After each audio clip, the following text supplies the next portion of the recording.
ನಮಸ್ಕಾರ ವೀಕ್ಷಕರೇ, ಇವತ್ತಿನ ಕರೆಂಟ್ ಅಫೇರ್ಸ್ಗೆ ಸ್ವಾಗತ. ನಾನು ಶ್ರೀನಾಥ್. ಉಡುಪಿ ಅಂತಕ್ಕಂಥದ್ದು ಸ್ವಚ್ಛತೆಯ ನಗರ, ಉಡುಪಿ ಅಭಿವೃದ್ಧಿ ಹೊಂದುತ್ತಾ ಇರುವ ನಗರ, ಹೀಗೆ ಮುಂತಾದ ರೀತಿಯಲ್ಲಿ ಹಿರಿಮೆ ಗರಿಮೆಗಳನ್ನು ಪ್ರಶಸ್ತಿಗಳನ್ನು ಪಡೆದು ಇಲ್ಲಿನ ನಗರಾಡಳಿತ ಪ್ರಶಸ್ತಿಗಳನ್ನು ಪಡೆದು ಬೀಗಿಕೊಂಡಿತ್ತು.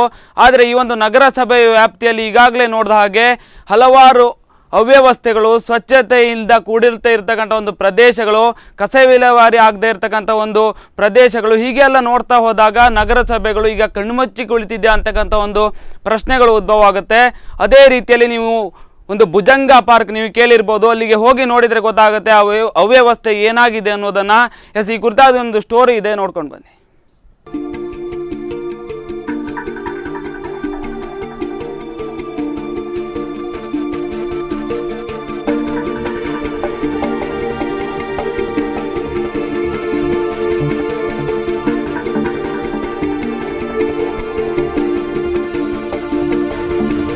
ಉಡುಪಿಯ ಹೃದಯ ಭಾಗದಲ್ಲಿರುವ ಭುಜಂಗ ಉದ್ಯಾನವನವು ನಿರ್ವಹಣೆಯ ಕೊರತೆಯಿಂದ ನಲುಗಿ ಹೋಗಿದೆ.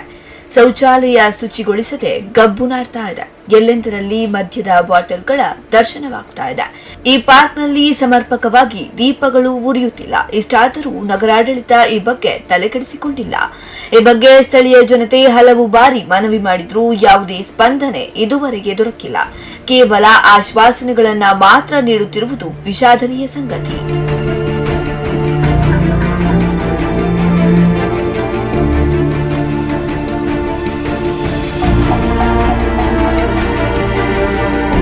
ಅಜ್ಜರಕಾಡಿನಲ್ಲಿ ಸುಮಾರು 1.5 ಎಕರೆ ವಿಶಾಲ ಪ್ರದೇಶದಲ್ಲಿ ಭುಜಂಗ ಪಾರ್ಕ್ ಹರಡಿಕೊಂಡಿದೆ. ಲಕ್ಷಾಂತರ ರೂಪಾಯಿ ಖರ್ಚು ಮಾಡಿ ಉದ್ಯಾನವನಕ್ಕೆ ವಾಕಿಂಗ್ ಟ್ರ್ಯಾಕ್, ರಂಗಮಂದಿರ, ಶೌಚಾಲಯ, ಕೂರಲು ಅಲ್ಲಲ್ಲಿ ಬೆಂಚ್ಗಳನ್ನು ಹಾಕಲಾಗಿದೆ. ಆದರೆ ಅದರ ನಿರ್ವಹಣೆ ಮಾಡದೇ ಇರುವುದರಿಂದ ಅಧಿಕಾರಿಗಳು ಹಾಗೆಯೇ ಜನಪ್ರತಿನಿಧಿಗಳು ಸ್ಥಳೀಯರ ಕೆಂಗಣ್ಣಿಗೆ ಗುರಿಯಾಗಿದ್ದಾರೆ. ಎಲ್ಲ ವರ್ಗದವರಿಗೂ ಸೀಮಿತ ಆಗುತ್ತದೆ. ಅಂಡ್ ಮಕ್ಕಳು ದೊಡ್ಡವರು ಎಲ್ಲ ಬಂದಿಲ್ಲಿ ಇರ್ಬೋದು. ಆ್ಯಂಡ್ ಪ್ಲಾಸ್ಟಿಕ್ ಇದನ್ನೆಲ್ಲ ನಿಷೇಧಿಸಬೇಕು. ಆ್ಯಂಡ್ ಹಕ್ಕಿಗಳು ಎಲ್ಲ ಬರ್ತದೆ. ಆ್ಯಂಡ್ ಮರಗಳು ತುಂಬ ಬೆಳೆಸಬೇಕು. ಇದನ್ನು ಸ್ಟೂಡೆಂಟ್ಸ್ಗಳೇ ಫಸ್ಟ್ ಮಾಡಬೇಕು. ಸ್ಟೂಡೆಂಟ್ಸ್ಗಳು ಮಾಡಿ ಮತ್ತು ಬೇರೆಯವ್ರಿಗೂ ಹೇಳಬೇಕು. ಹಾಗೆ ಅವರು ಎಲ್ಲ ಸೇರಿ ಉಡುಪಿ ಜನ ಸೇರಿ ಇದನ್ನು ಬೆಳೆಸಬೇಕು. ಈ ಉದ್ಯಾನವನದಲ್ಲಿ ವಿದ್ಯುತ್ ದೀಪಗಳು ಕೆಟ್ಟು ನಿಂತಿದೆ. ಬೆಳಕಿನ ವ್ಯವಸ್ಥೆ ಸಮರ್ಪಕವಾಗಿ ಇಲ್ಲದ ಕಾರಣ ಇಲ್ಲಿ ಪುಂಡ ಪೋಖರಿಗಳ ಹಾವಳಿ ತುಸು ಹೆಚ್ಚಾಗಿದೆ. ವಾಯು ವಿಹಾರಕ್ಕೆ ಬಂದ ಅದೆಷ್ಟೋ ಜನ ಬೇಗನೆ ಮನೆಗೆ ತೆರಳುವ ದುಸ್ಥಿತಿ ಎದುರಾಗಿದೆ. ರಾತ್ರಿಯಾಗುತ್ತಿದ್ದಂತೆ ಕೆಲವರು ಈ ಪಾರ್ಕ್ಗೆ ಬಂದು ಮದ್ಯ ಸೇವಿಸುತ್ತಾರೆ. ಒಂದು ರೀತಿಯಲ್ಲಿ ಈ ಪಾರ್ಕ್ ಈಗ ಮದ್ಯ ವ್ಯಸನಿಗಳ ತಾಣವಾಗಿ ಪರಿಣಮಿಸಿದೆ ಹಾಗೂ ಅನೈತಿಕ ಚಟುವಟಿಕೆಗಳ ತಾಣವಾಗಿ ಮಾರ್ಪಟ್ಟಿದೆ.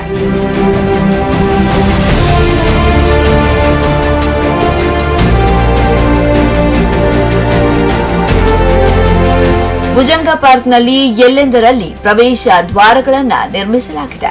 ಉದ್ಯಾನವನಕ್ಕೆ ಕಾವಲುಗಾರರನ್ನ ನೇಮಿಸದ ಕಾರಣ ಮಹಿಳೆಯರಿಗೆ, ಯುವತಿಯರಿಗೆ, ವೃದ್ಧರಿಗೂ ತೊಂದರೆ ಅನುಭವಿಸುವಂತಾಗಿದೆ. ಉಡುಪಿಯಲ್ಲಿರೋ ಒಂದೇ ಒಂದು ಪಾರ್ಕ್. ಇಲ್ಲಿ ಇನ್ನೂ ಸ್ವಲ್ಪ ಡೆವಲಪ್ಮೆಂಟ್ ಬೇಕಾಗ್ತದೆ. ಶೌಚಾಲಯ ಎಲ್ಲ ಸರಿಯಾಗಿಲ್ಲ, ಮತ್ತು ಸ್ವಲ್ಪ ನೀರಿನ ಸೌಕರ್ಯ ಎಲ್ಲ ಬೇಕು. ಇಲ್ಲಿ ಎಲ್ಲ ಸ್ಟೂಡೆಂಟ್ಗಳೆಲ್ಲ ಬರ್ತಾ ಇರ್ತಾರೆ. ಇನ್ನು ವಾಯು ವಿಹಾರಕ್ಕೆ ಎಲ್ಲ ಬರ್ತಾ ಇರ್ತಾರೆ. ಇದು ನಮ್ಮಿಂದನೇ ಸ್ವಲ್ಪ ಡೆವಲಪ್ಮೆಂಟ್ ಆಗಬೇಕು. ಇನ್ನೂ ಆಗಬೇಕು. ಇದು ಗಿಡ ಮರಗಳೆಲ್ಲ ಇನ್ನೂ ಹೆಚ್ಚಿನ ರೀತಿಯಲ್ಲಿ ಸಂರಕ್ಷಣೆ ಎಲ್ಲ ಮಾಡಬೇಕು. ಉದ್ಯಾನವನದಲ್ಲಿ ಸಾಂಸ್ಕೃತಿಕ ಚಟುವಟಿಕೆಗಳನ್ನು ನಡೆಸಲು ಲಕ್ಷಾಂತರ ರೂಪಾಯಿ ಖರ್ಚು ಮಾಡಿ ರಂಗಮಂದಿರವನ್ನ ನಿರ್ಮಿಸಲಾಗಿದೆ. ರಂಗಮಂದಿರದ ಗೇಟ್ಗಳು ಮುರಿದು ಬಿದ್ದಿದೆ. ಕಾಲಿಡಲು ಸಾಧ್ಯವಾದಷ್ಟು ಕಳೆ ಬೆಳೆದುಕೊಂಡಿದೆ. ಮದ್ಯವ್ಯಸನಿಗಳು, ನಿರಾಶ್ರಿತರು, ಭಿಕ್ಷುಕರ ಪಾಲಿಗೆ ರಂಗಮಂದಿರ ಆಶ್ರಯ ತಾಣವಾಗಿ ಬದಲಾಗಿದೆ.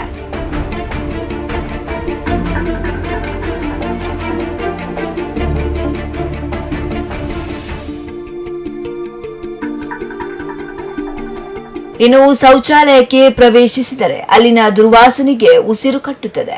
ನೀರು ಕೂಡ ಸರಬರಾಜಾಗುವುದಿಲ್ಲ. ಉದ್ಯಾನವನಕ್ಕೆ ಹೆಚ್ಚಿನ ಸಂಖ್ಯೆಯಲ್ಲಿ ವೃದ್ಧರು ಆಗಮಿಸುವುದರಿಂದ ಶೌಚಾಲಯ ವ್ಯವಸ್ಥೆ ಇಲ್ಲದಿರುವುದರಿಂದ ತುಂಬಾ ತೊಂದರೆ ಅನುಭವಿಸುವಂತಾಗಿದೆ. ಇನ್ನಾದರೂ ಅಧಿಕಾರಿಗಳು ಇತ್ತ ಚಿತ್ತ ಹರಿಸುತ್ತಾರಾ ಅಂತ ಕಾದ್ ನೋಡಬೇಕಾಗಿದೆ.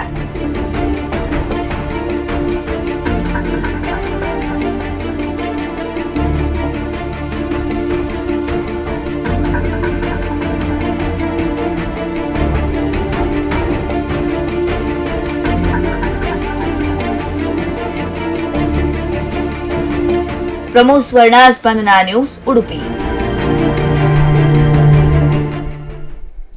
ಎಸ್ ವೀಕ್ಷಕರೇ, ನೀವೇ ನೋಡಿದ ಹಾಗೆ ಇಲ್ಲಿನೊಂದು ಭುಜಂಗ ಪಾರ್ಕ್ ಯಾವ ರೀತಿಯಲ್ಲಿ ತ್ಯಾಜ್ಯ ವಿಲೇವಾರಿ ಆಗದೆ ಅಲ್ಲಿನ ಒಂದು ಸಮಸ್ಯೆಗಳಿಂದ ಬಳಲ್ತಾ ಇದೆ. ಅಲ್ಲಿ ಹೋಗುವಂಥ ಒಂದು ವಾಯು ವಿಹಾರಕ್ಕಾಗಿ ಹೋಗುವಂಥ ಸಾರ್ವಜನಿಕರೇನಿದ್ದಾರೆ, ಸ್ಥಳೀಯರೇನಿದ್ದಾರೆ, ಪ್ರತಿನಿತ್ಯವೂ ಕೂಡ ಸಮಸ್ಯೆಗಳನ್ನು ಅನುಭವಿಸ್ತಾ ಇದ್ದಾರೆ. ಅಲ್ಲಿ ಒಟ್ಟಾರೆಯಲ್ಲಿ ಅವ್ಯವಸ್ಥೆಗಳ ತಾಣವಾಗಿದೆ. ನಗರಸಭೆಯವರು ಕಣ್ಮುಚ್ಚಿ ಕುಳಿತಿದ್ದಾರೆ. ಎಸ್ ಇದೇ ಕುರಿತಾಗಿ ನಾನು ಚರ್ಚೆಗಳನ್ನು ಕೂಡ ಮಾಡ್ತೇನೆ. ಮತ್ತು ಇನ್ನೊಂದೇನು ಅಂತಂದರೆ, ನೀವು ಪ್ರತಿದಿನ ಈ ಒಂದು ಪಾರ್ಕ್ನತ್ತ ಹೋಗಿದ್ರೆ ಅಥವಾ ಈ ಪಾರ್ಕ್ಗೂ ನಿಮಗೂ ಏನಾದರೂ ಒಂದು ಬಾಂಧವ್ಯ ಅನ್ನೋದಿದ್ರೆ ನಿಮ್ಮ ಅಭಿಪ್ರಾಯಗಳನ್ನು, ಯಾವ ರೀತಿಯ ಅವ್ಯವಸ್ಥೆಗಳಾಗಿದೆ ಅನ್ನೋದರ ಕುರಿತಾಗಿ ನೀವು ನಿಮ್ಮ ಅಭಿಪ್ರಾಯಗಳನ್ನು ಹೇಳ್ಬೋದು. ನಮ್ಮ ಒಂದು ಟಿ ವಿ ಪರದೆ ಮೇಲೆ ಬರ್ತಾ ಇರ್ತಕ್ಕಂಥ ನಂಬರ್ಗೆ ಕರೆ ಮಾಡಿ ನಿಮ್ಮ ಅಭಿಪ್ರಾಯಗಳನ್ನು ಹೇಳ್ಬೋದು. ಮತ್ತು ಈ ಒಂದು ಸಮಸ್ಯೆಗಳನ್ನು ಹೇಗೆ ನಿವಾರಿಸ್ಬೋದು ಅಂತಕ್ಕಂಥ ಒಂದು ಸಲಹೆಗಳನ್ನು ಕೂಡ ನೀಡ್ಬೋದು. ಎಸ್ ಈಗಾಗಲೇ ಚರ್ಚೆಯಲ್ಲಿ ನಮ್ಮ ಇಬ್ಬರು ಅತಿಥಿ ಗಣ್ಯರು ಭಾಗವಹಿಸಿದ್ದಾರೆ. ಒಬ್ಬರು ನಿತ್ಯಾನಂದ ಒಳಕಾಡೋರವರೇ, ಸಾಮಾಜಿಕ ಹೋರಾಟಗಾರರು, ನೀವು ಕಾರ್ಯಕ್ರಮಕ್ಕೆ ಸ್ವಾಗತ. ಇನ್ನೊಬ್ಬರು ತಾರಾನಾಥ್ ಮೇಸ್ತ್ರು, ಸಾಮಾಜಿಕ ಹೋರಾಟಗಾರರು, ಕಾರ್ಯಕ್ರಮಕ್ಕೆ ಸ್ವಾಗತ. ಎಸ್ ಈಗಾಗಲೇ ನೀವು ಈ ಒಂದು ಭುಜಂಗ ಪಾರ್ಕ್ ಬಳಿ ಹೋಗಿದ್ದೀರಿ, ಪ್ರತಿನಿತ್ಯ ಓಡಾಡುವಂತಹ ಸ್ಥಳ ನಿಮಗಿದು. ಈ ಕುರಿತಾಗಿ ನೀವೇನು ಹೇಳ್ತೀರಿ? ಇಷ್ಟೊಂದು ಅವ್ಯವಸ್ಥೆಗಳಾಗಿದೆ, ನಗರಸಭೆಯು ಕೂಡ ಕಣ್ಣೆತ್ತಿ ನೋಡ್ತಾ ಇಲ್ಲ. ಈ ಕುರಿತಾಗಿ ನೀವೇನು ಹೇಳ್ತೀರಿ? ತಾವು ಹೇಳಿದ ಹಾಗೆ ಸ್ವಚ್ಛ ಭಾರತ ಎಂಬುದು ಒಂದು ಆಂದೋಲನವನ್ನು ಇಡೀ ಜಗತ್ತಿನಲ್ಲಿ ಇಟ್ಟುಕೊಂಡಿದ್ದಾರೆ. ಹೌದು. ಆ ಪ್ರಯುಕ್ತ ನಾವು ನಮ್ಮ ಸಮಿತಿಯು ಒಟ್ಟು ಸೇರಿ ಭುಜಂಗ ಪಾರ್ಕಿನಲ್ಲಿ ಈ ಪ್ಲಾಸ್ಟಿಕ್ ಹೆಕ್ಕುವಂಥ ಕಾರ್ಯಕ್ರಮವನ್ನು ಇಟ್ಕೊಂಡಿದ್ದೆವು. ಸುತ್ತಮುತ್ತ ಎಷ್ಟು 4 ಎಕರೆ 4-5 ಎಕರೆ ಎಷ್ಟು ಜಾಗವೇ, ಅಲ್ಲಿ ನಮ್ಮ ಸಣ್ಣ ಸಣ್ಣ ಮಕ್ಕಳನ್ನು, ಯಾಕಂತ ಹೇಳಿದರೆ ಅವರಿಗೆ ಹುರುಪು ಬರಲಿಕ್ಕೋಸ್ಕರ ಅವರಿಗೆ ಫಸ್ಟ್, ಸೆಕೆಂಡ್, ಥರ್ಡ್ ಪ್ರೈಸ್ ಬಹುಮಾನವನ್ನು ಕೊಟ್ಟು, ಅದೂ ಅಲ್ಲದೆ ಎಲ್ಲ ಕಾಂಪಿಟೇಟರ್ ಯಾರಿದ್ದಾರೆ ಅವರಿಗೂ ಕೂಡ ಅವರಿಗೆ ಸರ್ಟಿಫಿಕೇಟನ್ನು ನೀಡುವಂಥ ಕಾರ್ಯಕ್ರಮವನ್ನು ನಾವು ಹಮ್ಮಿಕೊಂಡಿದ್ದೆವು. ಅಷ್ಟು ಒಳ್ಳೆಯ ರೀತಿಯಲ್ಲಿ ನಮ್ಮ ಈ ಭುಜಂಗ ಪಾರ್ಕಿನಲ್ಲಿರುವಂಥ ಪ್ಲಾಸ್ಟಿಕ್ ತ್ಯಾಜ್ಯವನ್ನು ಮಕ್ಕಳು ಹೆಕ್ಕಿದ್ದಾರೆ ಅಂತ ಹೇಳಿದರೆ 1 ಲೋಡು 2 ಲೋಡಿನವರೆಗೆ ಮಕ್ಕಳು ಪ್ಲಾಸ್ಟಿಕ್ ತ್ಯಾಜ್ಯವನ್ನು ಹೆಕ್ಕಿ ನಮಗೆ ಭದ್ರತೆಯಾಗಿ ಕೊಟ್ಟಿದ್ದಾರೆ. ಅದು ಹೇಗೆ ಅಂತ ಹೇಳಿದರೆ, ಈ ಎಷ್ಟು ಕೆ ಜಿ ಹೆಕ್ತೀರಿ ಅಷ್ಟಕ್ಕೆ ಕೆ ಜಿ ಜಾಸ್ತಿ ಯಾರು ಹೆಕ್ತಾರೆ ಅವರಿಗೆ ನಾವು ಬಹುಮಾನವನ್ನು ನಾವು ಇಟ್ಟಿದ್ದೇವೆ.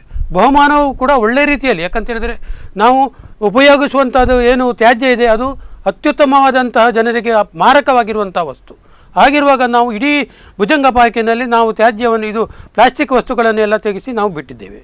ಅದು ನಗರಸಭೆಯ ಗಮನಕ್ಕೂ ಬಂದಿದೆ. ನಗರಸಭೆಯ ಲಾರಿಯಿಂದಲೇ ಆ ತ್ಯಾಜ್ಯ ಏನು ಪ್ಲಾಸ್ಟಿಕ್ ನಾವು ಹೆಕ್ಕಿದ್ದೇವೆ ಅದನ್ನು ಮರುಬಳಕೆಗೆ ಕೊಂಡೋಗಿದ್ದಾರೆ. ಅದೂ ಅಲ್ಲದೆ ಮಾರನೇ ದಿವಸ ಇಡೀ ನಮ್ಮ ಭುಜಂಗ ಪಾರ್ಕಿನಲ್ಲಿ ಇರುವಂತಹ ಏನು ಬಾಟಲಿಗಳಿವೆ, ಕುಡಿತದ ಬಾಟಲಿ, ಚಟ ಇಕ್ಕಿರುವಂಥ ಕುಡಿತದ ಬಾಟಲಿಗಳಿವೆ, ಅದನ್ನು ಕೂಡ ಒಂದು ಟೆಂಪೋದಷ್ಟು ಹೆಕ್ಕಿಸಿ ನಾವು ಎಲ್ಲ ರೀತಿಯ ಭದ್ರತೆಯಲ್ಲಿ ನಾವು ಒಮ್ಮೆ ಇಡೀ ನಮ್ಮ ಭುಜಂಗ ಪಾರ್ಕನ್ನು ಸ್ವಚ್ಛತೆಯಾಗಿ ನಾವು ಮಾಡುವಾಗೆ ನಮ್ಮ ಸಮಿತಿ ಮಾಡಿಕೊಂಡಿತ್ತು. ತದನಂತರ ನಾನು ನಗರಸಭೆಯವರಿಗೆ ಹೇಳಿದೆ, ಸರ್ ಇಲ್ಲಿ ಎಲ್ಲ ಇಲ್ಲಿ ಅನಾಚಾರ, ಅತ್ಯಾಚಾರ ಎಲ್ಲ ಏನೇನು ನಡೀತದೆ, ಇದಕ್ಕೆ ಕಡಿವಾಣ ಆಗಬೇಕು ಎಂಬ ದೃಷ್ಟಿಯಿಂದ, ಇಲ್ಲಿಗೆ ವಾಚ್ಮ್ಯಾನ್ ಇಡಬೇಕೆಂಬ ದೃಷ್ಟಿಯಿಂದ ನಾನು ಹಿಂದಿನ ಕಮಿಷನರ್ ಹತ್ರ ಹೇಳಿದೆ. ಈಗ ಹಿಂದಿನ ಕಮಿಷನರು ಟ್ರಾನ್ಸ್ಫರ್ ಆಗಿ ಹೋಗಿದ್ದಾರೆ, ಈಗ ಬೇರೆಯವರು ಬಂದಿದ್ದಾರೆ. ಬಂದ ನಂತರ ನಾನು ಇಷ್ಟವರೆಗೆ ಆ ಕಮಿಷನರನ್ನು ಭೇಟಿಯಾಗಲಿಲ್ಲ. ಇನ್ನು ಮುಂದೆ ನೋಡಬೇಕು ಅಷ್ಟೇ ಅವರು ಯಾವ ರೀತಿ ಕೆಲಸ ಮಾಡ್ತಾರೆ, ಯಾವ ರೀತಿ ಇರ್ತಾರೆ, ಜನರ ಒಟ್ಟಿಗೆ ಯಾವ ರೀತಿ ಇದು ಇರ್ತಾರೆ ಎಂಬ ದೃಷ್ಟಿಯಿಂದ ನಾವು ಕಾದು ನೋಡಬೇಕಾಗ್ತದೆ. ಎಸ್ ನಿಮಗೆ ಕೇಳ್ತೇನೆ, ಈ ಒಂದು ಭುಜಂಗ ಪಾರ್ಕ್ ಏನಿದೆ ಇಷ್ಟೊಂದು ಅವ್ಯವಸ್ಥೆಗಳ ಆಗರ ಆಗೋದಕ್ಕೆ ಕಾರಣಗಳೇನು? ಅಂದರೆ ಮುಂಚೆ ಕೆಲವು ವರ್ಷಗಳ ಹಿಂದೆ ಭುಜಂಗ ಪಾರ್ಕ್ ತುಂಬ ಸುಂದರವಾಗಿಯೇ ಇತ್ತು, ಒಳ್ಳೆ ರೀತಿಯಲ್ಲೇ ಇತ್ತು, ಇಷ್ಟೊಂದು ಅವ್ಯವಸ್ಥೆಗಳು ಇರಲಿಲ್ಲ. ಆದರೆ ಇತ್ತೀಚಿನ ಕೆಲವೊಂದು ಸಮಯಗಳ ನಂತರ ಇಷ್ಟೊಂದು ಅವ್ಯವಸ್ಥೆಗಳಾಗೋದಕ್ಕೆ ಕಾರಣಗಳೇನು? ಏನಂತ ಹೇಳಿದರೆ, ನಮ್ಮ ಆಡಳಿತ ವ್ಯವಸ್ಥೆಗಳು ಅಭಿವೃದ್ಧಿಗೋಸ್ಕರ ನಾನಾ ಕಾಮಗಾರಿಗಳನ್ನು ಮಾಡ್ತವೆ. ಆದರೆ ಆ ಕಾಮಗಾರಿ ಮಾಡಿದ ಮೇಲೆ ಅದರ ನಿರ್ವಹಣೆ ಮಾಡದೆ ಎಲ್ಲ ಹಾಳು ಬಿದ್ದು ಹೋಗಿದೆ. ಉದಾಹರಣೆಗೆ ಬಯಲು ರಂಗಮಂದಿರ ಮಾಡಿದ್ದಾರೆ, ಕೋಟ್ಯಾಂತರ ರೂಪಾಯಿ ವೆಚ್ಚ ಮಾಡಿ ಅದು ಬಯಲು ಮಾಡಿದ್ದಾರೆ, ಅದನ್ನು ರಂಗ ಚಟುವಟಿಕೆಗೋಸ್ಕರ. ಅಲ್ಲಿ ಯಾವೊಂದು ರಂಗ ಚಟುವಟಿಕೆಗಳು ನಡೀತಾ ಇಲ್ಲ. ಅದು ಏನಾಗಿದೆ ಅಂತ ಹೇಳಿದರೆ, ಅಲ್ಲಿ ಈಗ ಒಂದು ಕುಡುಕರಿಗೆ ನೀವೀಗ ತೋರಿಸಿದ ಹಾಗೆ ಎಲ್ಲ ಕುಡುಕರು ಬಂದು ಮಲಗುವುದಲ್ಲಿ ಕುಡಿದು, ಮತ್ತು ಅದಕ್ಕೆ ಕೊಠಡಿಗಳೆಲ್ಲ ಬಾಗಿಲು ಬೀಗ ಎಲ್ಲ ಮುರಿದು ಯಾರ್ಯಾರು ಮಲಗುವುದಲ್ಲಿ ಈ ಒಂದು ಏನಂತ ಹೇಳಿದರೆ ಒಂದು ಪುನರ್ವಸತಿ ಕೇಂದ್ರನೂ ಅಂತ ಹೇಳ್ಬೋದು, ಆ ಥರ ಅಲ್ಲಿ ವ್ಯವಸ್ಥೆ ಆಗಿದೆ. ಮತ್ತು ಅಲ್ಲಿ ಬಂದವರಿಗೆ ತುಂಬ ಜನ ಬರ್ತಾರೆ, ಬರುವಾಗ ಮನೆಯಿಂದಲೇ ನೀರಿನ ಬಾಟ್ಲು ಹೊತ್ಕೊಂಡು ಬರುವಂಥ ಪರಿಸ್ಥಿತಿ ಅಲ್ಲಿದೆ. ಯಾಕಂತೇಳಿ ಕುಡಿಯೋ ನೀರಿನ ವ್ಯವಸ್ಥೆ ಇಲ್ಲ. ದಿನಕ್ಕೆ ಸಾವಿರಾರು ಜನ ಅಲ್ಲಿ ವಾಯುವಾರಿಗಳು ಬರ್ತಾರೆ, ಕವಿರ ದೇವರು ಬರ್ತಾರೆ, ಚಿಕ್ಕ ಮಕ್ಕಳು ಬರ್ತಾರೆ, ನಾನಾ ವ್ಯವಸ್ಥೆ. ಈಗ ಅಲ್ಲಿ ಮಕ್ಕಳಿಗೆ ಆಡಲಿಕ್ಕೆ ಪೀಠೋಪಕರಣ ಇದೆಯಲ್ಲ, ಜಾರು ಬಂಡಿ ಅದೆಲ್ಲ ಇದೆ, ಅದು ತುಕ್ಕು ಹಿಡಿದು ಹೋಗಿದೆ. ಮಕ್ಕಳಿಗೆಲ್ಲ ಅದು ಕೈ ಕಾಲಿಗೆ ತಾಗಿ ಟಿ ಇಂಜೆಕ್ಷನ್ ತಗೊಳ್ಳುವಂಥ ಪರಿಸ್ಥಿತಿಯಲ್ಲಿ ಎದುರಾಗಿದೆ. ಅದನ್ನು ದುರಸ್ತಿ ಮಾಡುವಂಥ ಕೆಲಸ ಇಲ್ಲ, ಇದಕ್ಕೆ ವರ್ಷ ಪೈಂಟ್ ಕೊಡುವಂಥ ಕೆಲಸನೂ ಮಾಡ್ತಾ ಇಲ್ಲ. ಅದೇ ಯಾವುದೋ ಒಂದು ಅವರು ಅಭಿವೃದ್ಧಿ ಮಾಡ್ತಾರೆ, ಆ ಅಭಿವೃದ್ಧಿಯನ್ನು ರಕ್ಷಣೆ ಮಾಡುವಂಥ ಕೆಲಸ ಮಾಡ್ತಾ ಇಲ್ಲ, ಮತ್ತು ಅದಕ್ಕೆ ಏನಾದರೂ ನಿರ್ವಹಣೆ ಮಾಡುವಂಥ ವ್ಯವಸ್ಥೆ ಅಲ್ಲಿಲ್ಲ. ಹಾಗಾಗಿ ಅಲ್ಲಿ ಹಾಳು ಬಿದ್ದು ಹೋಗಿದೆ ಅದು. ಇನ್ನೊಂದೇನು ಅಂತಂದ್ರೆ ಕೆಲವು ವರ್ಷಗಳ ಹಿಂದೆ ಎಲ್ಲರಿಗೂ ಕೂಡ ಅಲ್ಲಿನ ಒಂದು ಸ್ಥಳೀಯರಿಗೆ, ಉಡುಪಿಯ ಜನತೆಗೆ ಉಪಯೋಗವಾಗಲಿ ಅಂತ ಲಕ್ಷಾಂತರ ರೂಪಾಯಿ ಖರ್ಚು ಮಾಡಿ ಈ ಒಂದು ಪಾರ್ಕ್ ಆಗಿರ್ಬೋದು, ಅಲ್ಲಿನ ಒಂದು ವ್ಯವಸ್ಥೆಗಳನ್ನು ನಿರ್ಮಾಣ ಮಾಡಿದ್ರು. ಆದರೆ ತದನಂತರ ಅದನ್ನ ಉಳಿಸಿಕೊಂಡು ಹೋಗುವಲ್ಲಿ ಯಾಕೆ ಎಷ್ಟು ನಿರ್ಲಕ್ಷ್ಯತನವನ್ನ ಮಾಡ್ತಾ ಇದ್ದಾರೆ ಹಾಗಾದ್ರೆ? ನೋಡಿ, ಈ ಹಿಂದೆ ನಾನು ಕೌನ್ಸಿಲರ್ ಆಗ್ತಿರುವಾಗ ಅಲ್ಲಿ ಒಂದು ಜನರಿಗೆ ಆಕರ್ಷಣೆ ಆಗಲಿಕ್ಕೋಸ್ಕರ ಒಂದು ಕಾರಂಜಿ ಮಾಡಿದ್ದಾರೆ. ಆ ಕಾರಂಜಿ ಸ್ವಲ್ಪ ಸಮಯ ಅದು ಚಾಲ್ತಿಯಲ್ಲಿತ್ತು, ಈಗ ಕಂಪ್ಲೀಟ್ ಬಂದ್ಬಿಟ್ಟಿದೆ. ಸಂಗೀತ ಕಾರಂಜಿ ಯಾಕಂತ ಹೇಳಿದ್ರೆ ಅದರ ಹೆಸರು ಸಂಗೀತ ಕಾರಂಜಿ ಅಂತ ಹೆಸರಿಟ್ಟಿದ್ದು. ತದನಂತರ ಈ ಕಡೆ ಬಂದು ಅಲ್ಲಿ ಆ ಒಂದು ಉದ್ಯಾನವನದಲ್ಲಿರುವಂಥ ಈಗ ಏನು ಪಾರ್ಕಿಂಗ್ ಒಳಗಡೆ ಅಲ್ಲಿ ಸ್ವಲ್ಪ ಈಗ ಸಾಧಾರಣ ಒಳ್ಳೆಯದಾಗಿ ಸ್ವಲ್ಪ ಅಲ್ಲಿ ಅಷ್ಟು ಜಾಗದಲ್ಲಿ ಮಾತ್ರ ಗಿಡಗಳನ್ನು ನೆಟ್ಟು ಅಲ್ಲಿಗೆ ಒಂದು ವಾಚ್ಮ್ಯಾನ್ ಇಟ್ಟು ಅದಕ್ಕೆ ಬೇಕಾಗುವಂಥ ನೀರನ್ನು ಇಟ್ಟು ಚಂದ ಮಾಡಿದ್ದಾರೆ ಅಷ್ಟೇ ವಿನಃ ಬೇರೆ ಎಲ್ಲ ಕಡೆಯಲ್ಲಿಯೂ ಕೂಡ ಯಾವ ರೀತಿಯ ಒಂದು ವ್ಯವಸ್ಥೆಯೂ ಕೂಡ ಇಲ್ಲ. ಇದು ನಗರಸಭೆ ನಿರ್ಲಕ್ಷ್ಯತನ ಖಂಡಿತ. ಯಾಕಂತ ಹೇಳಿದರೆ ನಾನು ನಗರಸಭಾ ಸದಸ್ಯನಾಗಿರುವಾಗ ನನಗೆ ಯಾವ ರೀತಿಯ ಮಾತನಾಡೋರು ನನಗೆ ಅಲ್ಲಿ ಸದನದ ಒಳಗೆ ನನಗೆ ಅವಕಾಶ ಕೊಡಲಿಲ್ಲ. ಯಾಕಂತೇಳಿ ನಾನು ಒಬ್ಬನೇ ನಾನು ಒಬ್ಬನೇ ಯಾವಾಗ 35 ಜನರ ಪೈಕಿಯಲ್ಲಿ 34 ಜನರು ಬೇರೆ, ನಾನು ಒಬ್ಬ. ಆಗ ನನ್ನ ಒಬ್ಬನಿಗೆ ಏನು ಬೆಲೆ ಇದೆ ಎಂಬ ದೃಷ್ಟಿಯಿಂದ ನಾನು ಆವಾಗ ಸುಮ್ಮನೆ ಕೂತ್ಕೊಂಡು ಆದರೂ ಬಿಡಲಿಲ್ಲ. ಅದು ಸ್ವಲ್ಪ ಮಾತಾಡ್ತಾ ನಾನು ನನ್ನ ಕಾರ್ಯ, ನನ್ನ ವ್ಯಾಪ್ತಿಯಲ್ಲಿ ನಾನು ಏನಿದೆ ಅದನ್ನು ಮಾಡಿಕೊಡ್ತಿದ್ದೆ. ಇಷ್ಟೊಂದು ಮನವಿಗಳನ್ನು ಈಗಾಗಲೇ ಸಲ್ಲಿಸಿದಿರಿ. ಈ ಒಂದು ಉಡುಪಿಯ ಜನತೆ ಏನಿದ್ದಾರೆ ನಿಮ್ಮ ಒಂದು ನೇತೃತ್ವದಲ್ಲಿ ಹಲವಾರು ಮನವಿಗಳನ್ನು ಈಗಾಗಲೇ ಸಲ್ಲಿಸಿಯಾಗಿದೆ. ಹಾಗಾದ್ರೆ ಇಷ್ಟೆಲ್ಲ ಮನವಿಗಳಿಗೆ ಯಾವುದೇ ಪ್ರತಿಕ್ರಿಯೆಗಳು ಬರಲಿಲ್ಲ. ಒಂದು ನಗರಸಭೆ ಇಷ್ಟೊಂದು ಸಮಸ್ಯೆಗಳು ಆಗ್ತಾ ಇದೆ ನಗರಸಭಾ ವ್ಯಾಪ್ತಿಯಲ್ಲಿ ಅಂತ ಆದರೆ ಅವ್ರು ಏನಾದರೂ ಒಂದು ವ್ಯವಸ್ಥೆಗಳನ್ನು ಮಾಡಬೇಕಿತ್ತು. ತಾತ್ಕಾಲಿಕವಾಗಿ ಆದರೂ ಏನಾದರೂ ಒಂದು ಸಮಸ್ಯೆಗಳನ್ನು ಬಗೆಹರಿಸೋ ನಿಟ್ಟಿನಲ್ಲಿ ಕೆಲಸವನ್ನು ಮಾಡಬೇಕಿತ್ತು. ಆದರೆ ಯಾಕೆ ಅವರು ಮಾಡ್ತಾ ಇಲ್ಲ? ಹಾಗಾದ್ರೆ ನೀವೆಷ್ಟು ಮನವಿಗಳನ್ನು ಕೊಟ್ಟರು ಕೂಡ ನಾವು ತುಂಬ ಇದ್ರ ಬಗ್ಗೆ ಮಾಧ್ಯಮಗಳಲ್ಲಿ ಸಹ ಧ್ವನಿ ಎತ್ತಿದ್ದೇವೆ. ನಾವು ದೃಶ್ಯ ಮಾಧ್ಯಮದಲ್ಲಿ ಬಂದು ಇದ್ರ ಬಗ್ಗೆ ಚರ್ಚೆ ಮಾಡಿದ್ದೇವೆ ಮತ್ತು ಆಡಳಿತ ವ್ಯವಸ್ಥೆಗಳಿಗೆ ಸಂಬಂಧಪಟ್ಟವರಿಗೆ ಎಲ್ಲವನ್ನು ಮನವಿ ಸಲ್ಲಿಸಿದ್ದು ನೀವು ಹೇಳಿದಾಗೆ. ಆದರೆ ಎಲ್ಲಿಯೂ ಸಹ ನಮ್ಮ ಮನವಿಗಳಿಗೆ ಎಲ್ಲಿಯೂ ಒಂದು ಸ್ಪಂದನೆ ಇನ್ನುವರೆಗೆ ದೊರೆಯಲಿಲ್ಲ. ಅದು ಹಾಳು ಬಿದ್ದೇ ಇದೆ. ಏನಂತ ಗೊತ್ತಾಗ್ತಲ್ಲ, ಒಂದು ಸಾರ್ವಜನಿಕರ ಕರದಿಂದ ಒಟ್ಟು ಮಾಡಿದ ಹಣದಿಂದ, ಅದು ಕೋಟ್ಯಾಂತರ ರೂಪಾಯಿ ಒಟ್ಟು ಮಾಡಿದ ಹಣದಲ್ಲಿ ಒಂದು ಸಾರ್ವಜನಿಕರಿಗೋಸ್ಕರ ಒಂದು ಉದ್ಯಾನವನ ಮಾಡಿದ್ದಾರೆ. ಅದು ನಿರ್ವಹಣೆ ಇಲ್ಲದೆ ಹಾಳಾಗಿ ಹೋಗಿದೆ ಈಗ. ಅದಕ್ಕೆ ಯಾಕೆ ನಮ್ಮ ರಾಜಕಾರಣಿಗಳಿಗೆ ಅದರ ಬಗ್ಗೆ ಒಂದು ಗಮನ ಹೋಗ್ತಾ ಇಲ್ಲ? ಈ ನಮ್ಮ ಮಾಧ್ಯಮಗಳ ಧ್ವನಿ ಅವ್ರಿಗೆ ಯಾಕೆ ಅವರ ಕಿವಿಗೆ ಮುಟ್ತಾ ಇಲ್ಲ? ಇದು ಒಂದು ಯಕ್ಷ ಪ್ರಶ್ನೆ ಅಂತ ಹೇಳ್ಬೋದು. ಅಂದರೆ ಈ ಆಡಳಿತ ಮಾಡುವ ವ್ಯಕ್ತಿಗಳಿಗೆ ಒಂದು ಸಾಮಾಜಿಕ ಪ್ರಜ್ಞೆ ಇದ್ದರೆ ಅಲ್ಲಿ ಒಂದು ಕಳಕಳಿ ಹುಟ್ಟುತ್ತಿತ್ತು. ಆದರೆ ಅವರಿಗೆ ಆಡಳಿತ ಅಧಿಕಾರಿಗಳಿಗೆ ಯಾವುದೊಂದು ಸಾಮಾಜಿಕ ಪ್ರಜ್ಞೆ ಇಲ್ಲದ ಕಾರಣ ಅಲ್ಲಿ ಗಮನ ಹೋಗ್ತಾ ಇಲ್ಲ ಅಂತ ನಾವು ನೇರವಾಗಿ ಅವರನ್ನು ದೂರ್ಬೋದು. ಮತ್ತು ನಗರಸಭೆಗಳು ಅಲ್ಲಿ ಒಂದು ಸಭೆಗಳು ನಡೆಯುತ್ತೆ. ಈ ಒಂದು ಏನು ನಮ್ಮ ಒಂದು ವ್ಯಾಪ್ತಿಯಲ್ಲಿ ಏನೇನೋ ಸಮಸ್ಯೆಗಳಿದೆ, ಆ ರೀತಿ ಯಾವುದೋ ಒಂದು ಸಭೆಗಳು ನಡೆದಾಗ ಈ ವಿಚಾರವಾಗಿ ಭುಜಂಗ ಪಾರ್ಕಿನ ವಿಚಾರವಾಗಿ ಯಾವುದೇ ಒಂದು ಚರ್ಚೆಗಳು ನಡೆಯೋದಿಲ್ವ? ಹಾಗಾದರೆ ಚರ್ಚೆ ನಡೀತದೆ. ಯಾವ ವಿಷಯದಲ್ಲಿ ಚರ್ಚೆ ನಡೀತದೆ? ಅಭಿವೃದ್ಧಿ ಆಗುವ ಬಗ್ಗೆ ಚರ್ಚೆ ಅದು ನಡೆಯುದು. ಯಾಕಂತ ಹೇಳಿದರೆ ಇನ್ನು ಏನು ನಮಗೆ ಎಷ್ಟು ಕೋಟಿ ಇಲ್ಲಿಗೆ ತರಲಿಕ್ಕಾಗ್ತದೆ, ಅದರಲ್ಲಿ ಏನು ನಮಗೆ ಬರುವಂಥ ಪ್ರಯತ್ನ ಮಾಡ್ಬೋದು, ಆ ಬಗ್ಗೆ ಮಾತ್ರ ಚರ್ಚೆ ಆಗ್ತದೆ. ಹಾಗಾದ್ರೆ ಈಗ ನಗರಸಭೆಯಲ್ಲಿ ಏನು ನಡೀತಾ ಇದೆ? ಹಾಗಾದ್ರೆ ಅದೇ ನಾವು ಇಲ್ಲಿ ಈ ಹಿಂದೆ ಏನು ಮಾಡಿದ್ದೇವೆ, ಈ ಹಿಂದೆ ಮಾಡಿದ್ದು ಹೇಗೆ ಇದೆ, ಅದನ್ನು ಏನು ಮಾಡಬೇಕು ಎಂಬ ಪ್ರಯತ್ನ ಅವರ ಹತ್ರ ಇಲ್ಲ. ಇನ್ನು ಮುಂದೆ ಇದ್ದದ್ದು ಹಾಗೆ ಇರ್ತದೆ. ಇನ್ನು ಮುಂದೆ ಅದರ ಬಗ್ಗೆ ಇನ್ನು ಒಂದು ಕಂಪೌಂಡ್ ಹಾಲ್ ಕಟ್ಟಬೇಕು. ಅದಕ್ಕೆ ಏನು ಮಾಡಬೇಕು? ಅದಕ್ಕೆ ಕಂಪೌಂಡ್ ಹಾಲ್ ಕಟ್ಟಬೇಕಾದ್ರೆ ಅವಾಗ ಇತ್ತೀಚೆಗೆ ಏನೋ ಒಂದು 3-4-5 ವರ್ಷದಿಂದ ಒಂದು ಕಂಪೌಂಡ್ ಹಾಲ್ ಕಟ್ಟಿದ್ದಾರೆ. ಬ್ಯಾಂಕಿನವರ ವತಿಯಿಂದ ಏನೋ ಒಂದು ಎಷ್ಟೋ ಕೋಟಿ, 1 ಕೋಟಿ ರೂಪಾಯಿ ಕಟ್ಟಿದ್ದಾರೆ. ಅದೇ ಅಂಥದ್ರಲ್ಲಿ ಅವರಿಗೆ ಇದು ಜಾಸ್ತಿ, ಲಾಭ ಜಾಸ್ತಿ. ಹಾಗಿರುವಾಗ ಇದೆಲ್ಲ ಕೆಟ್ಟು ಹೋದದಕ್ಕೆಲ್ಲ ಯಾರು ಅದಕ್ಕೆ ಹಿಂದೆ ಹೋಗ್ತಾರೆ ಅಂದರೆ ಅವರ ಭಾವನೆ ಇದ್ದಿರ್ಬೋದು. ಅದನ್ನು ಜನರೂ ಕೇಳಬೇಕಾಗ್ತದೆ, ಜನಪ್ರತಿನಿಧಿಗಳು ಕೇಳಬೇಕಾಗ್ತದೆ. ಅದು ನಾವು ನಮ್ಮ ಸಮಿತಿಯಿಂದ ಬೇಕಾದಷ್ಟು ನಾವು ಪ್ರಯತ್ನ ಪಟ್ಟಿದ್ದೇವೆ. ನಾವು ಮಾಡಿದ ಪ್ರಯತ್ನದಿಂದ ಭುಜಂಗ ಪಾರ್ಕಿನಲ್ಲಿ ಇರುವ ವಾಕಿಂಗ್ ಹೋಗುವ ಪ್ರದೇಶಗಳಲ್ಲಿ ಈ ಏನು ಲೈಟುಗಳಿವೆ, ಕೆಟ್ಟು ಹೋದ ಲೈಟ್ಗಳಿವೆ, ಅದನ್ನು ಹಾಕಿಸುವಂಥ ಪ್ರಯತ್ನವನ್ನು ನಾವು ಮಾಡಿದ್ದೆವು. ಇವಾಗ ಅದನ್ನು ಕರಗಿ ಪುನಃ ಕೆಳಗೆ ತುಕ್ಕು ಹಿಡಿದು ಕೆಳ ಬಿದ್ದಿದೆ ಅಷ್ಟೇ. ನಮ್ಮ ಪ್ರಯತ್ನದಿಂದ ಕೆಲವು ಸಾಧಾರಣ ಮಟ್ಟಿಗೆ ನಾವು ಕೆಲಸವನ್ನು ಮಾಡಿದ್ದೇವೆ. ಆದರೆ ಏನು ಮಾಡೋದು, ಈ ಮಾಡುವಂಥ ಸಾಮಗ್ರಿಗಳು ಏನು ಕಳಪೆ ಆಗಿರುವ ಕಾರಣ ಅದು ಇದಕ್ಕೆ ಕಾರಣ ಆಗಿರ್ತದೆ. ಅದೇ ಎಲ್ಲದನ್ನು ಕೂಡ ಸಾರ್ವಜನಿಕರ ಹಿತದೃಷ್ಟಿಯಿಂದ ಸಾರ್ವಜನಿಕರೇ ತಮಗೆ ಬೇಕು ಅಂತ ಮಾಡ್ಕೊಳ್ಳೋದಾದ್ರೆ ನಗರಸಭೆ ಯಾಕೆ? ಹಾಗಾದ್ರೆ ನಗರಸಭೆ ಇರೋದೇ ಈ ಒಂದು ಸಾರ್ವಜನಿಕರಿಗೆ ಒಳ್ಳೇದಾಗಬೇಕು, ಸಾರ್ವಜನಿಕರಿಗೆ ತೊಂದರೆ ಆಗದ ರೀತಿ, ಅವ್ಯವಸ್ಥೆ ಆಗದ ರೀತಿ ಏನು ನೋಡ್ಕೊಳ್ಬೇಕು ಅಂತಕ್ಕಂಥದ್ದು ನಗರಸಭೆಯವರ ಒಂದು ಮನಸ್ಥಿತಿ ಇರಬೇಕು. ಅವರೇ ಈ ರೀತಿ ಒಂದು ಮನಸ್ಥಿತಿಯಲ್ಲಿ ಇಲ್ಲ ಅಂತಂದ್ರೆ ಹಾಗಾದ್ರೆ ಸಾರ್ವಜನಿಕರು, ಅಲ್ಲಿನ ಸ್ಥಳೀಯರು ಏನ್ ಮಾಡ್ತಾರೆ? ಇದಕ್ಕೆ ಆ ಪ್ರದೇಶದ ನಗರಸಭಾ ಸದಸ್ಯರಿಗೆ ಇದಕ್ಕೆ ಹೊಣೆ. ಆ ಸದಸ್ಯರು ವಾರಕ್ಕೆ ಒಂದು ಸರಿ ಬಂದರೂ ಏನು ಆಗಿದೆ, ಏನು ಇದೆ ಅಂತೇಳಿ ನೋಡುವಂಥ ಕರ್ತವ್ಯ ಅವರದ್ದು. ಆ ರೀತಿಯಲ್ಲಿ ಅವರು ಆ ಟರ ಉಂಟು, ಆ ಟರವನ್ನು ಬೇರೆಯವರಿಗೆ ಹಾಕಲಿಕ್ಕೆ ಇಲ್ಲ. ಆ ಟರವಿನಲ್ಲಿ ಈಗ ಭುಜಂಗ ಪಾರ್ಕಿನಲ್ಲಿ ಇಂಥ ಒಂದು ತುಕ್ಕುಡಿದವಾದ ಅಂಶ ಇದೆ, ಇದನ್ನು ರಿಪೇರಿ ಮಾಡಿ ಆ ಟರವು ಮುಖಾಂತರ ಅವರು ನಗರಸಭೆಯಲ್ಲಿ ಅದನ್ನು ಮಾಡಲಿಕ್ಕೆ ಸಾಧ್ಯ. ಈಗ ಏನಾಗಿದೆ ಅಂತ ಹೇಳಿದರೆ, ಈಗ ಯಾವ ಆಡಳಿತ ಇಲ್ಲದ ಕಾರಣ ಅದು ಕುಂಠಿತ ಆಗಿದೆ ಇರ್ದಿರ್ಬೋದು. ಅದೂ ಅಲ್ಲದೆ ಈಗ ಇರುವಂಥದ್ದು ಜಿಲ್ಲಾಧಿಕಾರಿಯವರ ಕೈಯಲ್ಲಿರುವುದು. ಆ ಜಿಲ್ಲಾಧಿಕಾರಿಯವರ ಕೈಯಲ್ಲಿ ಜಿಲ್ಲಾಧಿಕಾರಿ ಹೇಳಬೇಕಾದ್ರೆ ಈ ಹಿಂದೆ ಇಲ್ಲಿ ಯಾರು ನಗರಸಭೆಯಲ್ಲಿ ನೋಡಿಕೊಳ್ತಿದ್ರು, ಆ ನಿರ್ವಹಣೆ ಮಾಡಿಕೊಳ್ತಿದ್ರು ಯಾರು, ಅವರು ಜಿಲ್ಲಾಧಿಕಾರಿಯವರ ಗಮನಕ್ಕೆ ತರಬೇಕು. ಆ ಜಿಲ್ಲಾಧಿಕಾರಿಯವರ ಗಮನಕ್ಕೆ ತರದಿದ್ದರೆ ಜಿಲ್ಲಾಧಿಕಾರಿಯವರು ಏನು ಮಾಡಲಿಕ್ಕೆ ಸಾಧ್ಯ ಉಂಟು? ಅಂದರೆ ಒಂದು ಸಭೆಗಳು ನಡೆಯುತ್ತೆ, ಈ ಒಂದು ಉಡುಪಿಯಲ್ಲಿ ಆಗ್ತಾ ಇರ್ತಕ್ಕಂಥ ಸಮಸ್ಯೆಗಳನ್ನು ಆ ವಿಚಾರವಾಗಿ ಸಭೆಗಳು ನಡೆಯುತ್ತೆ. ಅಲ್ಲಿ ರಾಜಕೀಯ ಮುಖಂಡರು ತಾನು ಹಾಗೆ ಮಾಡಿದ್ದೇನೆ ಹೀಗೆ ಮಾಡಿದ್ದೇನೆ ಅಂತ ಪುಂಖಾನುಪುಂಖವಾಗಿ ಮಾತಾಡ್ತಾರೆ ಅಷ್ಟು ಬಿಟ್ಟರೆ ಯೋಜನೆಗಳ ಕುರಿತು ಮಾತಾಡೋದಿಲ್ಲ ಅಂತಕ್ಕಂಥ ಒಂದು ಮಾತಿದೆ. ಅದೇ ರೀತಿ ಭುಜಂಗ ಪಾರ್ಕ್ನ ಸಮಸ್ಯೆ ಉಲ್ಬಣ ಆಗೋದಕ್ಕೂ ಇದೇ ಕಾರಣಗಳು ಅಂತಕ್ಕಂಥ ಮಾತುಗಳಿದೆ. ಇದಕ್ಕೆ ನೀವೇನು ಹೇಳ್ತೀರಿ? ಅದು ನಿಜವಾಗಲೂ ಹೌದು. ಅವರು ಅಲ್ಲಿಯ ನಗರಸಭೆಯ ಸದಸ್ಯರು ಯಾರಿದ್ದಾರೆ ಇದರ ಬಗ್ಗೆ ಅಲ್ಲಿ ಪ್ರಸ್ತಾವನೆ ಮಾಡಬೇಕು. ಹೀಗಿದೆ, ನಮ್ಮ ವಾರ್ಡಿನಲ್ಲಿ ಬರುವಂಥ ಉದ್ಯಾನವನದಲ್ಲಿ ಹೀಗೆ ಹಾಳು ಬಿದ್ದಿದೆ, ಹೀಗಾಗಿದೆ, ಸಾರ್ವಜನಿಕರ ದೂರುಗಳು ಬರ್ತಾ ಇದೆ, ಅದಕ್ಕೆ ನೀವು ಒಂದು ಉತ್ತರ ಕೊಡಬೇಕು, ಇದಕ್ಕೆ ಒಂದು ಅನುದಾನ ಕೊಡಬೇಕು, ಇದಕ್ಕೆ ಒಂದು ಅಭಿವೃದ್ಧಿ ಪಡಿಸಬೇಕು, ರಿಪೇರಿ ಮಾಡಿಸಬೇಕು, ಇಂಥದ್ದೊಂದು ಮನವಿಯನ್ನು ಅವ್ರು ಇಡಬೇಕಾಗ್ತದೆ. ಸಾರ್ವಜನಿಕ ಅಳಲನ್ನು ತೋಡ್ಕೊಳ್ಬೇಕಲ್ಲಿ, ಆವಾಗ ಮಾತ್ರ ಅದಕ್ಕೆ ಒಂದು ಮುಕ್ತಿ ಕೊಡಲಿಕ್ಕೆ ಸಾಧ್ಯತೆ ಇದೆ. ಆದರೆ ಆಡಳಿತ ವ್ಯವಸ್ಥೆಗೆ ಒಂದು ಜೀವ ಇಲ್ಲದ ಮೇಲೆ ಏನು ಮಾಡಲಿಕ್ಕೆ ಸಾಧ್ಯ ಇಲ್ಲ ಸರ್. ಅದಕ್ಕೆ ಅವರಿಂದನೇ ಆಗಬೇಕಾದ ಕರ್ತವ್ಯ ಇದು.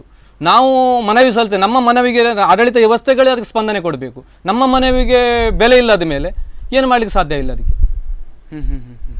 ಆದರೆ ಹಿಂದಿನ ಸಂದರ್ಭದಲ್ಲಿ ಈ ಒಂದು ಕಾಂಗ್ರೆಸ್ ಆಡಳಿತದಲ್ಲಿತ್ತು, ಒಂದು ನಗರಸಭೆಯ ಒಂದು ವ್ಯಾಪ್ತಿಯಲ್ಲಿ ಕಾಂಗ್ರೆಸ್ ಆಡಳಿತದಲ್ಲಿತ್ತು. ಅಂಥ ಸಂದರ್ಭದಲ್ಲಿ BJPಯವರು ಇಂಥ ಒಂದು ಸಮಸ್ಯೆಗಳಾಗ್ತಾ ಇದೆ, ಭುಜಂಗ ಪಾರ್ಕ್ನಲ್ಲಿ ಪ್ರತಿ ಸರಿಯೂ ಕೂಡ ಸಮಸ್ಯೆಗಳಾಗ್ತಾ ಇದೆ, ಅದನ್ನು ಬಗೆಹರಿಸಬೇಕು ಅಂತ ಹೇಳಿದರು.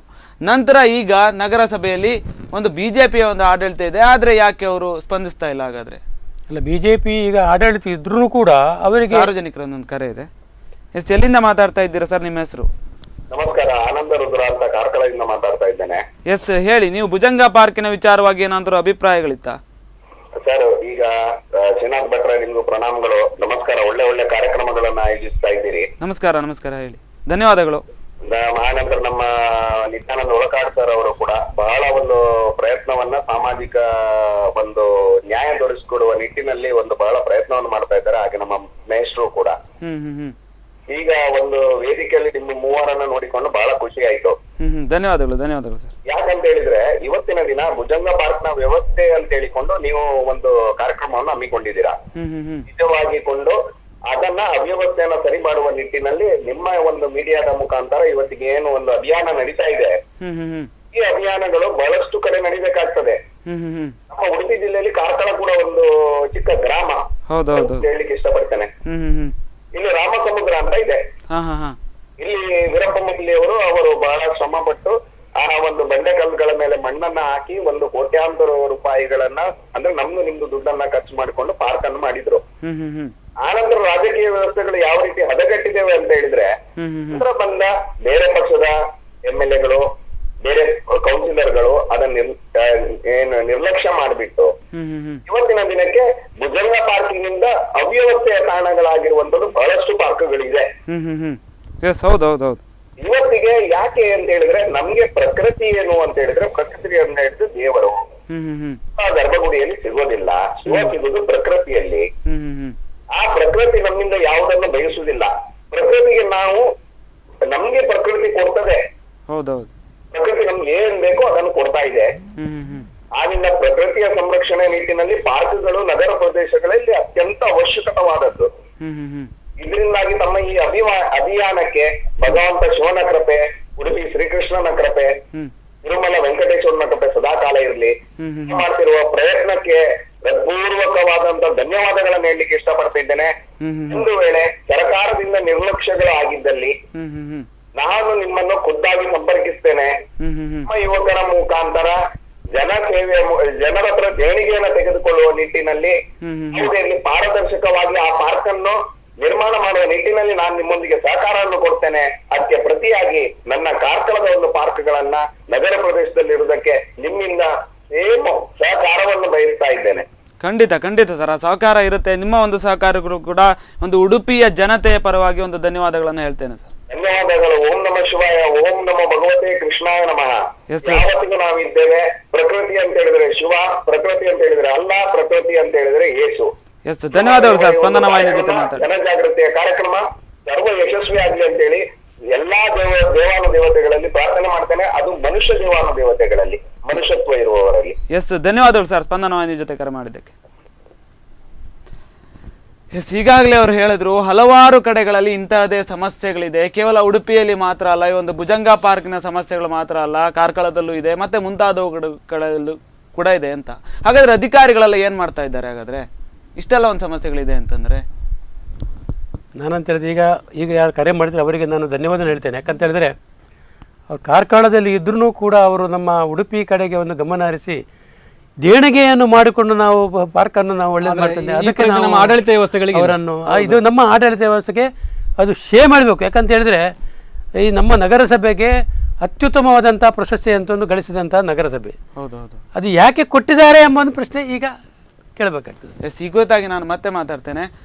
ಎಸ್, ಈಗಾಗಲೇ ನೋಡಿದ್ರಲ್ಲ ವೀಕ್ಷಕರೇ, ಏನು ಅಂತಂದ್ರೆ ಈ ಒಂದು ಭುಜಂಗ ಪಾರ್ಕಿನ ವಿಚಾರವಾಗಿ ಹಲವಾರು ವಿಷಯಗಳು ತೆರೆದುಕೊಳ್ತಾ ಹೋಗುತ್ತೆ. ಇದು ಕೇವಲ ಭುಜಂಗ ಪಾರ್ಕಿನ ಸಮಸ್ಯೆ ಅಲ್ಲ, ಇದೇ ರೀತಿಯಲ್ಲಿ ಹಲವಾರು ಪಾರ್ಕ್ಗಳು ಸಮಸ್ಯೆಗಳ ತಾಣವಾಗಿ ಮಾರ್ಪಾಟಾಗಿದೆ. ಎಸ್, ಇದೇ ಕುರಿತಾಗಿ ನಾನು ಇನ್ನೂ ಮಾತಾಡ್ತೇನೆ. ಅದಕ್ಕೂ ಮುನ್ನ ಚಿಕ್ಕದೊಂದು ವಿರಾಮ.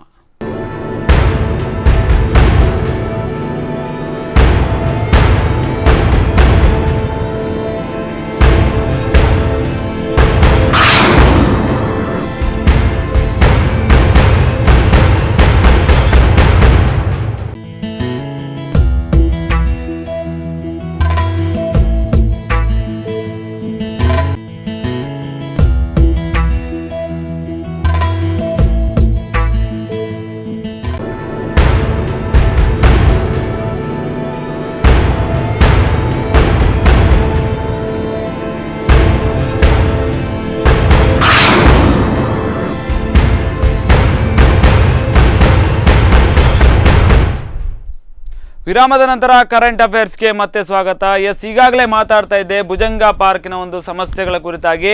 ಅದೇ ರೀತಿಯಲ್ಲಿ ನಿಮ್ಮ ಊರಿನಲ್ಲೂ ಕೂಡ ಯಾವುದೇ ರೀತಿಯಾದಂಥ ಸಮಸ್ಯೆಗಳಿದ್ರೆ ನಮಗೆ ಒಂದು ಮಾಹಿತಿಯನ್ನು ತಿಳಿಸಿ. ನಿಮ್ಮ ಒಂದು ಅಭಿಪ್ರಾಯಗಳು ಈ ಒಂದು ಭುಜಂಗ ಪಾರ್ಕಿನ ವಿಚಾರವಾಗಿ ಅಥವಾ ನಿಮ್ಮ ಊರಲ್ಲಿ ಇರ್ತಕ್ಕಂಥ ಒಂದು ಅವ್ಯವಸ್ಥೆಗಳ ಕುರಿತಾಗಿ ಏನೇ ಅಭಿಪ್ರಾಯಗಳಿದ್ರು ಒಂದು ಕರೆ ಮಾಡಿ ನೀವು ವಿಷಯಗಳನ್ನು ಹಂಚಿಕೊಳ್ಬೋದು. ಎಸ್, ನಾನು ಮತ್ತೆ ಚರ್ಚೆಯನ್ನು ಮುಂದುವರಿಸ್ತೇನೆ. ಎಸ್, ಈಗಾಗಲೇ ನೀವು ಹೇಳ್ತಾ ಇದ್ರಿ ಈ ಒಂದು ನಗರಸಭೆಯ ಒಂದು ಅವ್ಯವಸ್ಥೆ ಒಂದು ಕಡೆ ಆದರೆ ಅವರು ನಮಗೆ ದೇಣಿಗೆಯ ಮುಖಾಂತರ ನಮಗೆ ಸಹಾಯವನ್ನು ಮಾಡ್ತಾರೆ ಅಂತ ಮಾತುಗಳನ್ನು ಹೇಳಿದ್ರಿ. ಒಟ್ಟಾರೆಯಲ್ಲಿ ಈ ಸಂಬಂಧಪಟ್ಟ ಅಧಿಕಾರಿಗಳು ಕೈ ಚೆಲ್ಲಿ ಕುಳಿತಿದ್ದಾರೆ. ಹಾಗಾದರೆ ಅಂದರೆ ಜನರೇ ಒಂದು ದೇಣಿಗೆಯನ್ನು ಸಂಗ್ರಹಿಸಿ ಜನರೇ ತಮ್ಮ ಬೇಕಾದ ರೀತಿಯಲ್ಲಿ ಕೆಲಸಗಳನ್ನು ಮಾಡಿಸ್ಕೊಳ್ಳೋದಾದರೆ ನಗರಸಭೆಗಳು ಯಾಕೆ ಅಂತಕ್ಕಂಥ ಒಂದು ಪ್ರಶ್ನೆಗಳು ಇಲ್ಲಿ ಹುಟ್ಕೊಳ್ಳುತ್ತೆ. ಅಲ್ಲಿ ಇನ್ನೂ ಈಗ ಏನಿದ್ದನ್ನು ಕೂಡ ನಗರಾಡಳಿತ ಬಂದರೆ ಮಾತ್ರ ಇನ್ನು ನಮಗೆ ಈ ಬಗ್ಗೆ ಚಿಂತನೆ ಮಾಡಲಿಕ್ಕೆ ಸಾಧ್ಯತೆ ಇದೆ. ಯಾಕಂದರೆ ಇವಾಗ ಏನು ಹೇಳಿದ್ರು ಕೂಡ ಅದು ದೊಡ್ಡ ಬಜೆಟ್.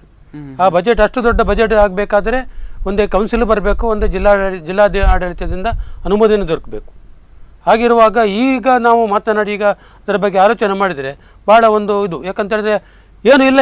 ಈಗ ನಾವು ಯಾರು ಈಗ ಜಿಲ್ಲಾಧಿಕಾರಿ ಅವರಿಗೆ ಏನಾದರೂ ಲೈನ್ ಕರೆ ಸಿಕ್ಕಿದರೆ ಅವ್ರ ಹತ್ರ ಏನು ಹೇಳ್ಬೋದಿತ್ತು, ಅಥವಾ ಇಂಜಿನಿಯರ್ ಹತ್ರ ಸಿಕ್ಕಿದರೆ ಅವರು ಕೂಡ ಏನಾದರೂ ನಾವು ಅದರ ಬಗ್ಗೆ ಚರ್ಚೆ ಮಾಡ್ಬೋದಿತ್ತು. ಹಾಗಿರುವಾಗ ಈಗ ನಾವು ಕೌನ್ಸಿಲ್ ಆದ ನಂತರ ಬೇಕಾದರೆ ಅಲ್ಲ ಕಳೆದ ಬಾರಿ ಇದ್ದ ಯಶ್ಪಾಲ್ ಸುವರ್ಣ ಅವರ ಹತ್ರ ಬೇಕಾದರೆ ತಾವು ಅವರನ್ನು ಕೇಳ್ಬೋದು. ಎಸ್, ಇನ್ನೊಂದೇನು ಅಂತಂದರೆ ಸಾರ್ವಜನಿಕ ಒಂದು ಪ್ರದೇಶದಲ್ಲಿ ಮದ್ಯಗಳನ್ನು ಸೇವಿಸುವಂತಿಲ್ಲ, ಸಿಗರೇಟ್ಗಳನ್ನು ಸೇವಿಸುವಂತಿಲ್ಲ. ಅದೇ ರೀತಿ ಪಾರ್ಕಿನಲ್ಲೂ ಕೂಡ ಇದೇ ಒಂದು ನಿಯಮಗಳು ಅನ್ವಯಿಸುತ್ತೆ. ಆದರೆ ಈ ಒಂದು ಭುಜಂಗ ಪಾರ್ಕ್ನಲ್ಲಿ ನಾವು ನೋಡಿದಾಗೆ ವಿಡಿಯೋನ ಮಾಡೋದಕ್ಕೆ ಹೋದಾಗ ಅಲ್ಲಿ ಕಂಡಿದ್ದು ಪೂರ್ತಿ ಮದ್ಯದ ಬಾಟಲಿಗಳು, ಸಿಗರೇಟಿನ ಪ್ಯಾಕೆಟ್ಗಳು, ಇದನ್ನೆಲ್ಲ ನೋಡಿದಾಗ ಹಾಗಾದರೆ ಭುಜಂಗ ಪಾರ್ಕ್ನಲ್ಲಿ ಅನೈತಿಕ ಚಟುವಟಿಕೆಗಳೇ ತಾಂಡವವಾಡ್ತಾ ಇದೆಯಾ ಅಂತಕ್ಕಂಥ ಪ್ರಶ್ನೆಗಳು ಉದ್ಭವ ಆಗುತ್ತೆ. ಅದು ನೀವು ಹೇಳುವಂಥ ಮಾತು 100ಕ್ಕೆ 100 ಸತ್ಯ. ಅಲ್ಲಿ ನಡೆಯುತ್ತಿರುವುದೆಲ್ಲವೂ ಅನೈತಿಕ ಚಟುವಟಿಕೆಗಳಲ್ಲಿ ಅಂತೇಳಿದರೆ ಈಗ ದಾರಿಯಲ್ಲಿ ಯಾರಾದರೂ ಒಬ್ಬ ಬೀಡಿಸಿದರೆ ಅವನಿಗೆ 50-100 ರೂಪಾಯಿ ಫೈನ್ ಹಾಕ್ತಾರೆ. ಇಲ್ಲಿ ನಿತ್ಯವೂ ಅಲ್ಲಿ ಕುಡುಕರದೇ ಹಾವಳಿಯಲ್ಲಿ ಅಲ್ಲಲ್ಲಿ ರಾತ್ರಿ ಆದ ಕೂಡಲೇ ಅಲ್ಲಲ್ಲಿ ಪಾನಗೋಷ್ಠಿಗಳು ನಡೀತಾ ಇರ್ತವೆ. ಅದಕ್ಕೆ ಒಂದು ಕಡಿವಾಣ ಹಾಕಬೇಕು ಇವರು. ಒಂದು ಸಾರ್ವಜನಿಕ ಸ್ಥಳದಲ್ಲಿ ಒಂದು ಅನೈತಿಕ ಚಟುವಟಿಕೆ ನಡೆಸುವುದು ಅಂತ ಹೇಳಿದರೆ ಅದು ಕಾನೂನುಬದ್ಧ ಅಪರಾಧ. ಅಲ್ಲಿ ಕಾನೂನು ರಕ್ಷಣೆ ಆಗ್ತಾ ಇಲ್ಲ, ಕಾನೂನಿನ ಪಾಲನೆ ಆಗ್ತಾ ಇಲ್ಲ. ಅಲ್ಲಿ ಇವ್ರು ಏನು ಮಾಡಬೇಕಾಗ್ತದೆ ಅಂತ ಹೇಳಿದರೆ ಒಂದು ಹಗಲು ರಾತ್ರಿ 2 ಹೊತ್ತಿನಲ್ಲಿ ಒಂದು ನಿಗದಿತ ಸಮಯಕ್ಕೆ ಒಂದು ಮಧ್ಯದಲ್ಲಿ ಏನಾದರೂ ಪೊಲೀಸ್ ಗಸ್ತು ಅಲ್ಲಿ ನಿಯೋಜನೆ ಮಾಡಬೇಕಾಗ್ತದೆ ನಮ್ಮ ನಗರಸಭೆಯವರು. ಮತ್ತು ಅಲ್ಲಿ ಅಂಥ ಅನೈತಿಕ ಚಟುವಟಿಕೆಗಳು 100 ಅವರಿಗೆ ಅಲ್ಲಿ ಸಿಗ್ತವೆ ಮತ್ತು ಅಂಥ ಚಟುವಟಿಕೆಗಳನ್ನು ಮುಕ್ತಗೊಳಿಸ್ಲಿಕ್ಕೆ ಸಾಧ್ಯ ಇದೆ. ಮತ್ತು ಅಲ್ಲಿ ಈಗ ಕುಡುಕರ ಹಾವಳಿಯಿಂದ ಈ ಹಿರಿಯ ನಾಗರಿಕರಿಗೂ ಹೆದರಿಕೆ ಮತ್ತು ಹೆಂಗಸರಿಗೂ ಮಹಿಳೆಯರಿಗೂ ಎಲ್ಲರಿಗೂ ಒಂದು ಭಯದ ವಾತಾವರಣ ಅಲ್ಲಿ. ಹಾಗಾಗಿ ಅಲ್ಲಿ ಅವರು ಗಸ್ತಿನ ಒಂದು ವ್ಯವಸ್ಥೆ ಬೇಕಾಗ್ತದೆ. ಅಲ್ಲಿ 1934ನೇ ಆಸುಪಾಸಿನ ಸಮಯದಲ್ಲಿ ಮಹಾತ್ಮ ಗಾಂಧೀಜಿಯವರು ಭೇಟಿ ಕೊಟ್ಟಂಥ ಸ್ಥಳ ಇದೆ ಅಲ್ಲಿ ಒಂದು ಗಾಂಧಿ ಕಟ್ಟೆ ಅಂತ ಹೇಳ್ತಾರೆ. ಆ ಗಾಂಧಿಯ ಪ್ರತಿಮೆ ಕಟ್ಟೆಯಲ್ಲಿ ಅಲ್ಲೇ ಪಾನಗೋಷ್ಠಿಗಳು ನಡೀತವೆ. ಗಾಂಧೀಜಿಯವರು ಒಂದು ಮದ್ಯಪಾನದ ಮುಕ್ತಗೋಸ್ಕರ ಇಡೀ ದೇಶದಲ್ಲಿ ಒಂದು ಕ್ರಾಂತಿ ಮಾಡಿದವರು. ಸಿದ್ಧಾಂತಗಳಿಗೆ ಯಾವುದೇ ಬೆಲೆ ಇಲ್ಲ. ಅದರ ಪಾದದ ಅಡಿಯಲ್ಲಿ ಕುಡುಕರು ಕುಡಿತಾರೆ ಅಲ್ಲಿ. ನಾವು ನೋಡಿದ್ದೇವೆ ಕಣ್ಣಾರಿ ಒಂದು ರಾತ್ರಿ ಒಂದ್ಸಲ ಹೊತ್ತು ಹೋಗಿ. ಅಂದ್ರೆ ಒಂದು ದೀಪದ ಬುಡ ಕತ್ತಲೆ ಅಂತ ಹೇಳ್ತಾರಲ್ಲ, ಅದೇ ರೀತಿಯಲ್ಲಿ ಬಹುಶಃ ಗಾಂಧೀಜಿ ಕಾಲು ಬುಡ ಕಾಣೋದಿಲ್ಲ ಅಂದ್ರೆ ಅವರೇನು ಸಿದ್ಧಾಂತಗಳು ನಮಗೆ ಬೀಳೋದಿಲ್ಲ ಅನ್ನೋ ರೇಂಜಿಗೆ ಬಹುಶಃ ಕುಡಿತಾರ. ಆ ಗಾಂಧಿ ಕಟ್ಟೆಗೆ ರಕ್ಷಣೆ ಇಲ್ಲ. ಸುತ್ತ ಒಂದು ತಂತಿ ಬೇಲಿ ಹಾಕಿದ್ರು ಒಂದು ರಕ್ಷಣೆ ಸಿಕ್ತಿತ್ತು. ಕುಡುಕರ ಒಳಗೆ ಪ್ರವೇಶ ಆಗ್ತಾ ಇಲ್ಲ ಆಗಿತ್ತು. ಒಂದು ಗಾಂಧಿ ಜಯಂತಿಯೋ ಅದೇ ರಾಷ್ಟ್ರೀಯ ದಿನಗಳು ಬಂದಾಗ ಆವಾಗ ಒಂದು ಪುಷ್ಪಗುಚ್ಛ ಸಮರ್ಪಣೆ ಮಾಡ್ಲಿಕ್ಕೆ ಒಂದು ಅಲ್ಲಿ ವ್ಯವಸ್ಥೆ ದಾರಿ ಮಾಡ್ಬೋದಿತ್ತು ಅವರು. ಅದು ಒಂದು ಮುಕ್ತವಾಗಿ ಇಟ್ಟಿದ್ದಾರೆ. ಅಲ್ಲಿ ಕುಡುಕರೇ ಮಲಗುವುದಲ್ಲಿ ಕುಡಿದು ಅಲ್ಲೇ ವಾಂತಿ ಮಾಡಿರ್ತಾರೆ. ನಾವೊಂದ್ಸಲ ನಾನು ಮತ್ತು ನಿತ್ಯಣ್ಣ ಅಲ್ಲೇ ಹೋಗಿ ಒಂದು ಗಾಂಧಿ ಜಯಂತಿ ಸಂದರ್ಭ ಮಾಲೆ ಹಾಕ್ಲಿಕ್ಕೆ ಹೋದಾಗ ಕುಡುಕರದು ಅಲ್ಲಿ ವಾಂತಿ ಮಾಡಿ ಆಗಿದೆ ಕುಡಿದು ಜಾಸ್ತಿಯಾಗಿ. ಕಡೆ ನಾವೇ ಅಲ್ಲಿ ಪಕ್ಕದಿಂದ ಒಂದು ಕೊಡಪ ನೀರು ತಂದು ಅಲ್ಲಿ ಇಡೀ ಸ್ಥಳವನ್ನು ಶುಚಿಗೊಳಿಸಿದ್ದೇವೆ. ಅಲ್ಲಿ ಮುಖ್ಯವಾಗಿ ಮಾತಾಡೋದಕ್ಕೆ ಈ ಕುರಿತಾಗಿ ಮಾತಾಡೋದಕ್ಕೆ ನಮ್ಮ ಜೊತೆ ದೂರವಾಣಿ ಸಂಪರ್ಕದಲ್ಲಿದ್ದಾರೆ ರಮೇಶ್ ಕಾಂಚನ್ ಅವರು. ನಮಸ್ತೆ ಸರ್. ನಮಸ್ತೆ. ನಿಮಗೆ ನಗರಸಭೆಯ ಒಂದು ವ್ಯಾಪ್ತಿಯಲ್ಲಿ ಬರ್ತಕ್ಕಂಥ ಭುಜಂಗ ಪಾರ್ಕಿನ ಪರಿಚಯ ಇರಬಹುದು, ಅಲ್ಲಿ ನೀವು ಹೋಗಿರ್ಲೂಬಹುದು. ಅಲ್ಲಿನ ಒಂದು ಅವ್ಯವಸ್ಥೆಗಳ ಬಗ್ಗೆ ನಿಮಗೆ ಗೊತ್ತಿರ್ಬೋದಲ್ಲ ಸರ್. ಅಂದ್ರೆ ತ್ಯಾಜ್ಯ ವಿಲೇವಾರಿ ಆಗದೆ ಸಮಸ್ಯೆಗಳಾಗ್ತಾ ಇದೆ, ಒಟ್ಟಾರೆಯಲ್ಲಿ ಸಾರ್ವಜನಿಕರಿಗೆ ಸಮಸ್ಯೆ ಆಗ್ತಾ ಇದೆ, ಅವ್ಯವಸ್ಥೆಗಳ ಆಗರವಾಗ್ತಾ ಇದೆ. ಈ ಕುರಿತಾಗಿ ನೀವೇನ್ ಹೇಳ್ತೀರಿ? ನಿಜವಾಗಿಯೂ ಒಂದು ಬೆಳಗಿನ ಹೊತ್ತೆ ಉಡುಪಿ ನಗರದಲ್ಲಿರುವಂತಹದ್ದು ಏಕೈಕ ಪಾರ್ಕ್ ಅಂದ್ರೆ ಭುಜಂಗ ಪಾರ್ಕ್. 100ಕ್ಕೆ 100 ನೀವು ಹೇಳುವಂತದ್ದು ನಾನು ಒಪ್ಲೇಬೇಕಾಗ್ತದೆ. ಯಾಕಂದ್ರೆ ಉಡುಪಿ ನಗರದಲ್ಲಿ ಇರುವಂತಹ ಪಾರ್ಕ್ ಅದು. ಸಾರ್ವಜನಿಕರು ಬೆಳಿಗ್ಗೆ ಸಂಜೆ ಮತ್ತೆ ರಾತ್ರಿ ವೇಳೆ ಬಹಳಷ್ಟು ಜನ ವಾಕಿಂಗಿಗೆ ವಿಶ್ರಾಂತಿಗೆ ಎಲ್ಲ ಬರುವಂತಹ ಸಂದರ್ಭ. ಅಲ್ಲಿ ಲೈಟು ಕಸ ನೀರಿಲ್ಲ, ಪಾರ್ಕ್ ಮೇಂಟೈನ್ ಮಾಡುವಂತದ್ದು ಕೂಡ ಇಲ್ಲ. ಅತಿ ಅವಶ್ಯಕವಾಗಿ ಮಾಡುವಂತದ್ದು ಆಗ್ಲೇಬೇಕಾಗಿದೆ. ಪ್ರಾಯಶಃ ಈಗ ನಗರಸಭೆ ಏನು ಫಾರ್ಮೇಶನ್ ಆಗದೆ ಇರುವ ಕಾರಣ ಪ್ರಾಯಶಃ ಅದನ್ನು ಅಧಿಕಾರಿಗಳ ಮಟ್ಟದಲ್ಲಿ ಅದನ್ನು ಅಭಿವೃದ್ಧಿ ಆಗ್ಬೇಕಾಗಿತ್ತು. ಹಲವಾರು ವರ್ಷಗಳ ಹಿಂದೆನೆ ಆಗ್ಬೇಕಾಗಿತ್ತು. ಆದ್ರೆ ಆಗ್ತಾ ಇಲ್ಲ. ಯಾಕೆ ಅಂತ ಗೊತ್ತಾಗ್ತಾ ಇಲ್ಲ. ನಗರಸಭೆಯಲ್ಲಿ ಹಿಂದಿನ ಬಾರಿ ನಿಮ್ದೇ ಒಂದು ಆಡಳಿತ ಇತ್ತು, ಆದ್ರೂ ಕೂಡ ಆಗ್ಲಿಲ್ಲ. ಯಾಕೆ ಅಂತ ಗೊತ್ತಾಗ್ಲಿಲ್ಲ. ಅಲ್ಲ, ಅನೇಕ ಚೇಂಜಸ್ ಅನ್ನು ಅಂದ್ರೆ 5 ವರ್ಷ ಕಳೆದ 5 ವರ್ಷದಲ್ಲಿ ಈಗ ಆ ಎದುರುಗಡೆ ಇರುವಂತದ್ದು ಕಂಪೌಂಡ್ ಹಾಲ್ ಇರ್ಬೋದು, ಅದನ್ನು ನವೀಕರಣ ಮಾಡಿದ್ದೇವೆ. ಮತ್ತೆ ಕೆಲವೆಲ್ಲ ಅಲ್ಲಿ ಒಳಗಿರುವಂತದ್ದು ಕೆಲವು ಚೇರ್ಸ್ ಇರ್ಬೋದು, ಆ ಸಭಾಂಗಣ ಇರ್ಬೋದು, ಆ ಸ್ಟೇಜ್ ಇರ್ಬೋದು, ಇಂಥದ್ದು ಅನೇಕ ಏನು ಹೊಸ ಏನು ಸಾಮಗ್ರಿಗಳನ್ನು ಹಿಂದಿನ 5 ವರ್ಷದಲ್ಲಿ ಹಾಕಲಾಗಿದೆ. ಬಟ್ ಅದನ್ನು ಪಾರ್ಕ್ ಅಂದ್ರೆ ಅದನ್ನ ನಿರಂತರವಾಗಿ ಮೇಂಟೈನ್ ಮಾಡ್ಕೊಂಡು ಬರ್ಬೇಕಾಗಿದೆ.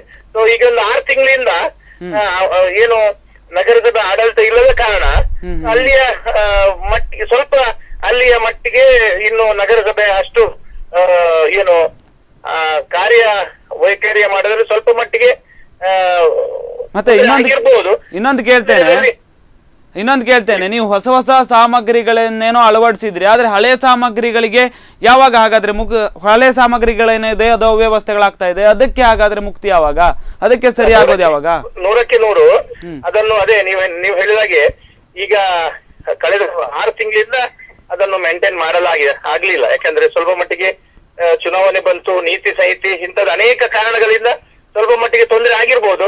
ಪ್ರಾಯಶಃ ನೀವು ನನ್ನ ಚಾನೆಲ್ ಮುಖಾಂತರ ಇವತ್ತು ಏನು ಎಲ್ಲರಿಗೆ ಎಚ್ಚರಿಕೆ ಕೊಡುವಂತ ಕೆಲಸವನ್ನು ತಾವು ಮಾಡಿದ್ದೀರಿ.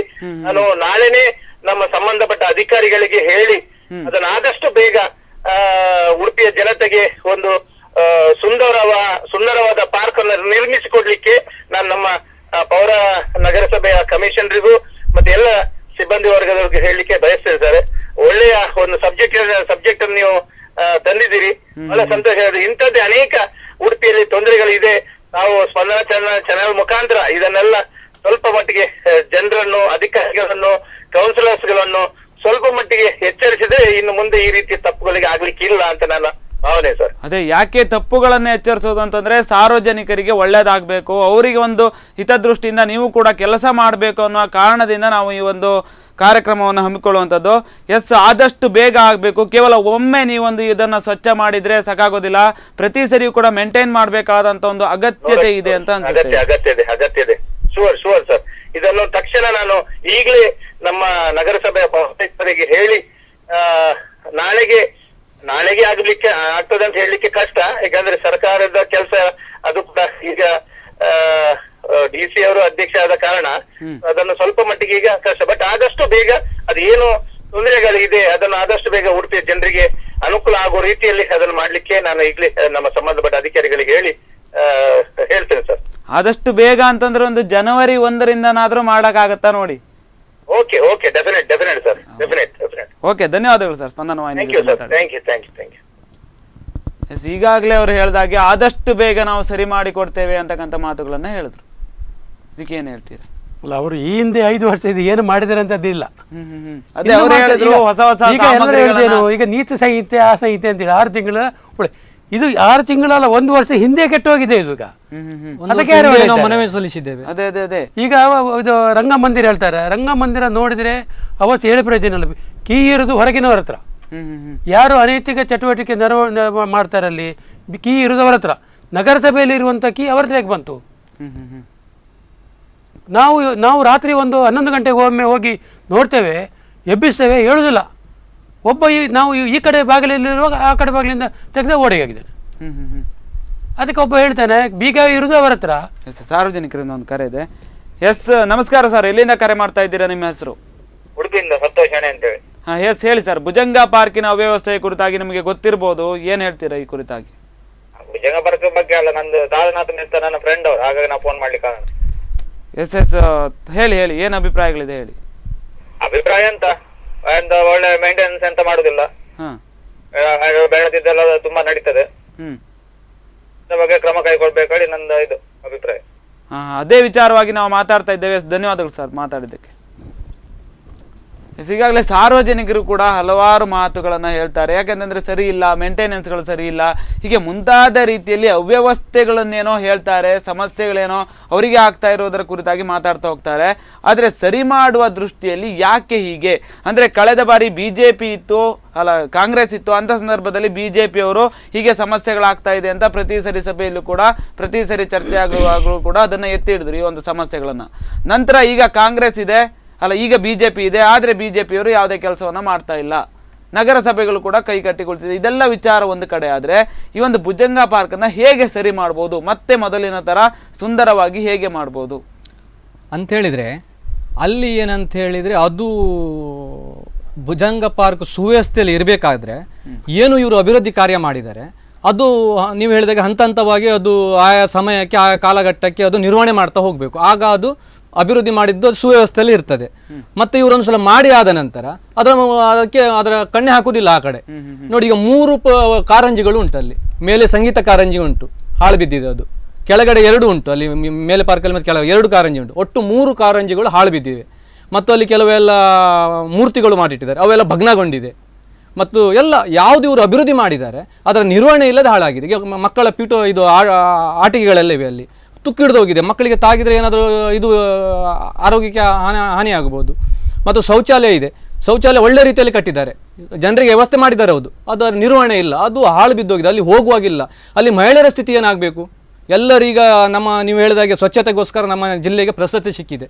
ಅಲ್ಲಿ ಬಯಲು ಆಶ್ರಯ ಮಾಡ್ತಾ ಇದ್ದಾರೆ ಕೆಲವರೆಲ್ಲ ಶೌಚಾಲಯ ಮಾಡಲಿಕ್ಕೆ.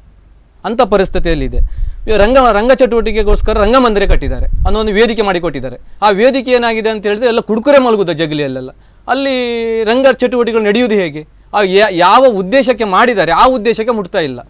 ಯಾವುದೋ ಒಂದು ವ್ಯವಸ್ಥೆಯಲ್ಲಿ ಅದು ಇದಾಗಿದೆ ಈಗ.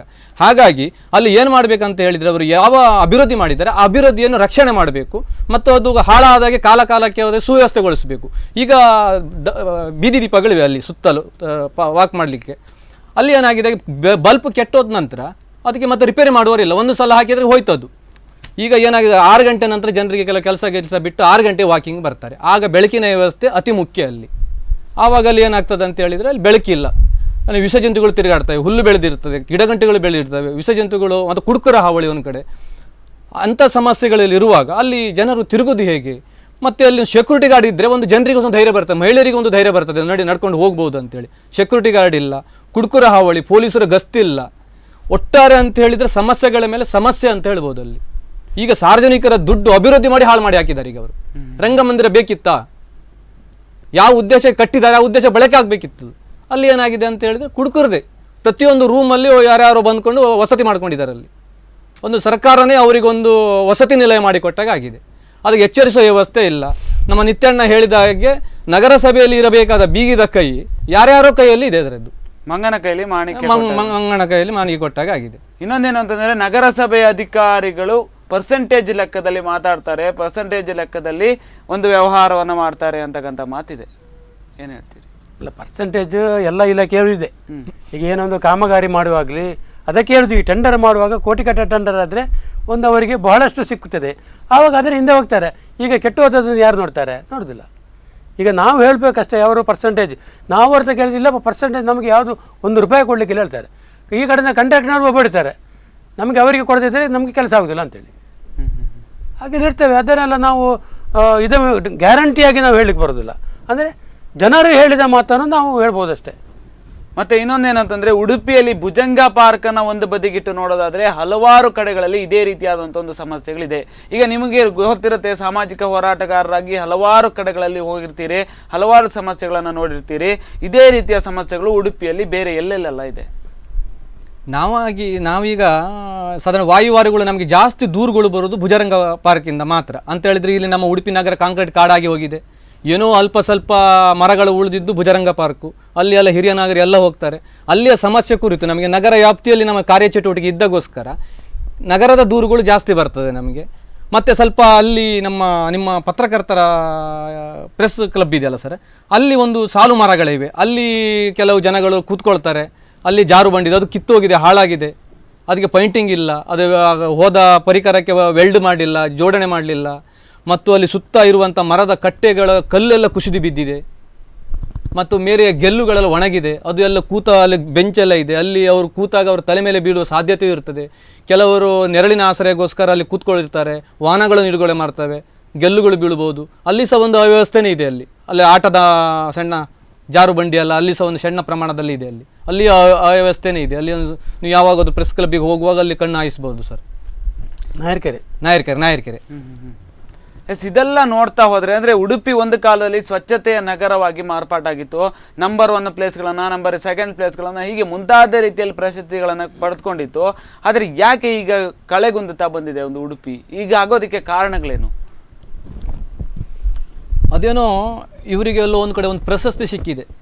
ಯಾವ ದೃಷ್ಟಿಯಲ್ಲ ಪ್ರಶಸ್ತಿ ಸಿಕ್ಕಿತ್ತೋ, ಆ ಪ್ರಶಸ್ತಿ ಇವರನ್ನು ಹುಡುಕಿಕೊಂಡು ಬಂದಿತ್ತು, ಇವರೇ ಆ ಪ್ರಶಸ್ತಿ ಹಿಂದೆ ಹೋಗಿ ಆ ಪ್ರಶಸ್ತಿಯನ್ನು ದಕ್ಕಿಕೊಂಡಿದ್ದೋ ಏನಂತ ಗೊತ್ತಿಲ್ಲ. ಆ ಪ್ರಶಸ್ತಿ ಸಿಕ್ಕಿದ ಮೇಲೆ ನಮ್ಮ ಸ್ವಚ್ಛತೆಯ ಚಟುವಟಿಕೆಗಳು ಭಾರಿ ಕಡಿಮೆ ಆಗಿದೆ. ಅದೆಷ್ಟೋ ನಮ್ಮ ಸಂಘ ಸಂಸ್ಥೆಗಳು, ನಮ್ಮಂಥ ಸಾಮಾಜಿಕ ಕಾರ್ಯಕರ್ತರು ಮಕ್ಕಳನ್ನು ಅವರನ್ನು ಒಟ್ಟುಗೂಡಿಸಿಕೊಂಡು ಸ್ವಚ್ಛತೆ ಮಾಡ್ತಾ ಇದೆ. ಈಗ ಉದಾಹರಣೆ ಮಲ್ಪೆ ಬೀಚಲ್ಲಿ ಸ್ವಚ್ಛ ಭಾರತ್ ಫ್ರೆಂಡ್ಸ್ ಅಂತೇಳಿ ನಮ್ಮದೇ ಒಂದು ಮಿತ್ರರು ಸೇರಿಕೊಂಡು ಪ್ರತಿ ಶನಿವಾರ, ಈಗ 10ನೇ 15ನೇ ಶನಿವಾರ ಅವರು ಪ್ರತಿ ಶನಿವಾರ ಮಕ್ಕಳನ್ನು ಜೋಡಿಸ್ಕೊಂಡು ಪರಿಸರ ಪ್ರೇಮಿಗಳನ್ನು ಒರೆಸ್ಕೊಂಡು ಸ್ವಚ್ಛತೆ ಮಾಡ್ತಾರೆ. ಪ್ಲಾಸ್ಟಿಕನ್ನು ಆಯ್ತಾ ಇದ್ದಾರೆ. ಅಂದರೆ ನಮ್ಮ ಸಾರ್ವಜನಿಕರಿಗಿರುವಂಥ ಕಾಳಜಿ ನಮ್ಮ ಆಡಳಿತ ವ್ಯವಸ್ಥೆಗಳಿಗಿಲ್ಲ. ಇವರು ಏನು ಅಲ್ಲಿ ಜಾಗೃತಿ ಮಾಡ್ತಾರೆ ವೇದಿಕೆಗಳಲ್ಲಿ, ಅಲ್ಲಿ ಅವರು ಹೇಳಿದಾಗೆ ನಡೀತಾ ಇಲ್ಲ. ಹಾಗಾಗಿ ನಮ್ಮ ಉಡುಪಿಯ ಸ್ವಚ್ಛತೆ ಕಳೆಗುಂದಿ ಹೋಗಿದೆ.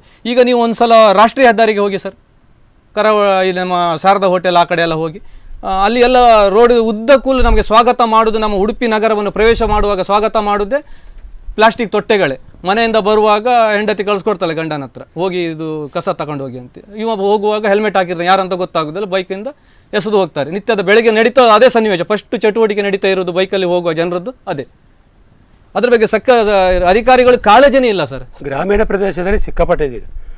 ನಮ್ಮ ನೇಜಾರು, ನಮ್ಮ ಆ ಕಡೆಯಿಂದ ಬಹಳಷ್ಟು ಕಂಪ್ಲೇಂಟ್ ಬರ್ತವೆ. ಕಸ ರಾಶಿ ಅಂತ ಹೇಳಿದ್ರೆ ರಾಶಿ. ಒಬ್ಬ ನಿನ್ನೆ ಬಂದು ಹೇಳಿ ಕುರಿತಾಗಿ ನಾನು ಮತ್ತೆ ಮಾತಾಡ್ತೇನೆ. ಇದೇ ಕುರಿತಾಗಿ ಮಾತಾಡ್ತಾ ಹೋದರೆ ನಗರಸಭೆಯ ಅವ್ಯವಹಾರಗಳು ಇನ್ನೂ ಕೂಡ ಬೆಳಕಿಗೆ ಬರುತ್ತೆ. ನಗರಸಭೆಯವರು ಯಾವುದೇ ರೀತಿಯಲ್ಲೂ ಕೂಡ ಸಾರ್ವಜನಿಕರ ಹಿತದೃಷ್ಟಿಯಿಂದ ಕೆಲಸವನ್ನು ಮಾಡ್ತಾ ಇಲ್ಲ. ಕೇವಲ ಅವರವರ ಒಂದು ಹಿತದೃಷ್ಟಿಗೋಸ್ಕರ, ಸ್ವಪ್ರತಿಷ್ಠೆಗೋಸ್ಕರ ಒಂದು ಕೆಲಸವನ್ನು ಮಾಡ್ತಾ ಇದ್ದಾರೆ. ಮತ್ತು ಅದೇ ರೀತಿಯಲ್ಲಿ ಇಲ್ಲಿನ ಒಂದು ಭುಜಂಗ ಪಾರ್ಕಿನ ವಿಚಾರವಾಗಿ ಮಾತಾಡ್ತಾ ಹೋದರೆ ಇನ್ನೂ ಕೆಲವು ಚರ್ಚೆಗಳು ಉದ್ಭವ ಆಗ್ತಾ ಹೋಗುತ್ತೆ. ಈ ಕುರಿತಾಗಿ ನಾನು ಮಾತಾಡ್ತೇನೆ. ಅದಕ್ಕೂ ಮುನ್ನ ಚಿಕ್ಕದೊಂದು ವಿರಾಮ.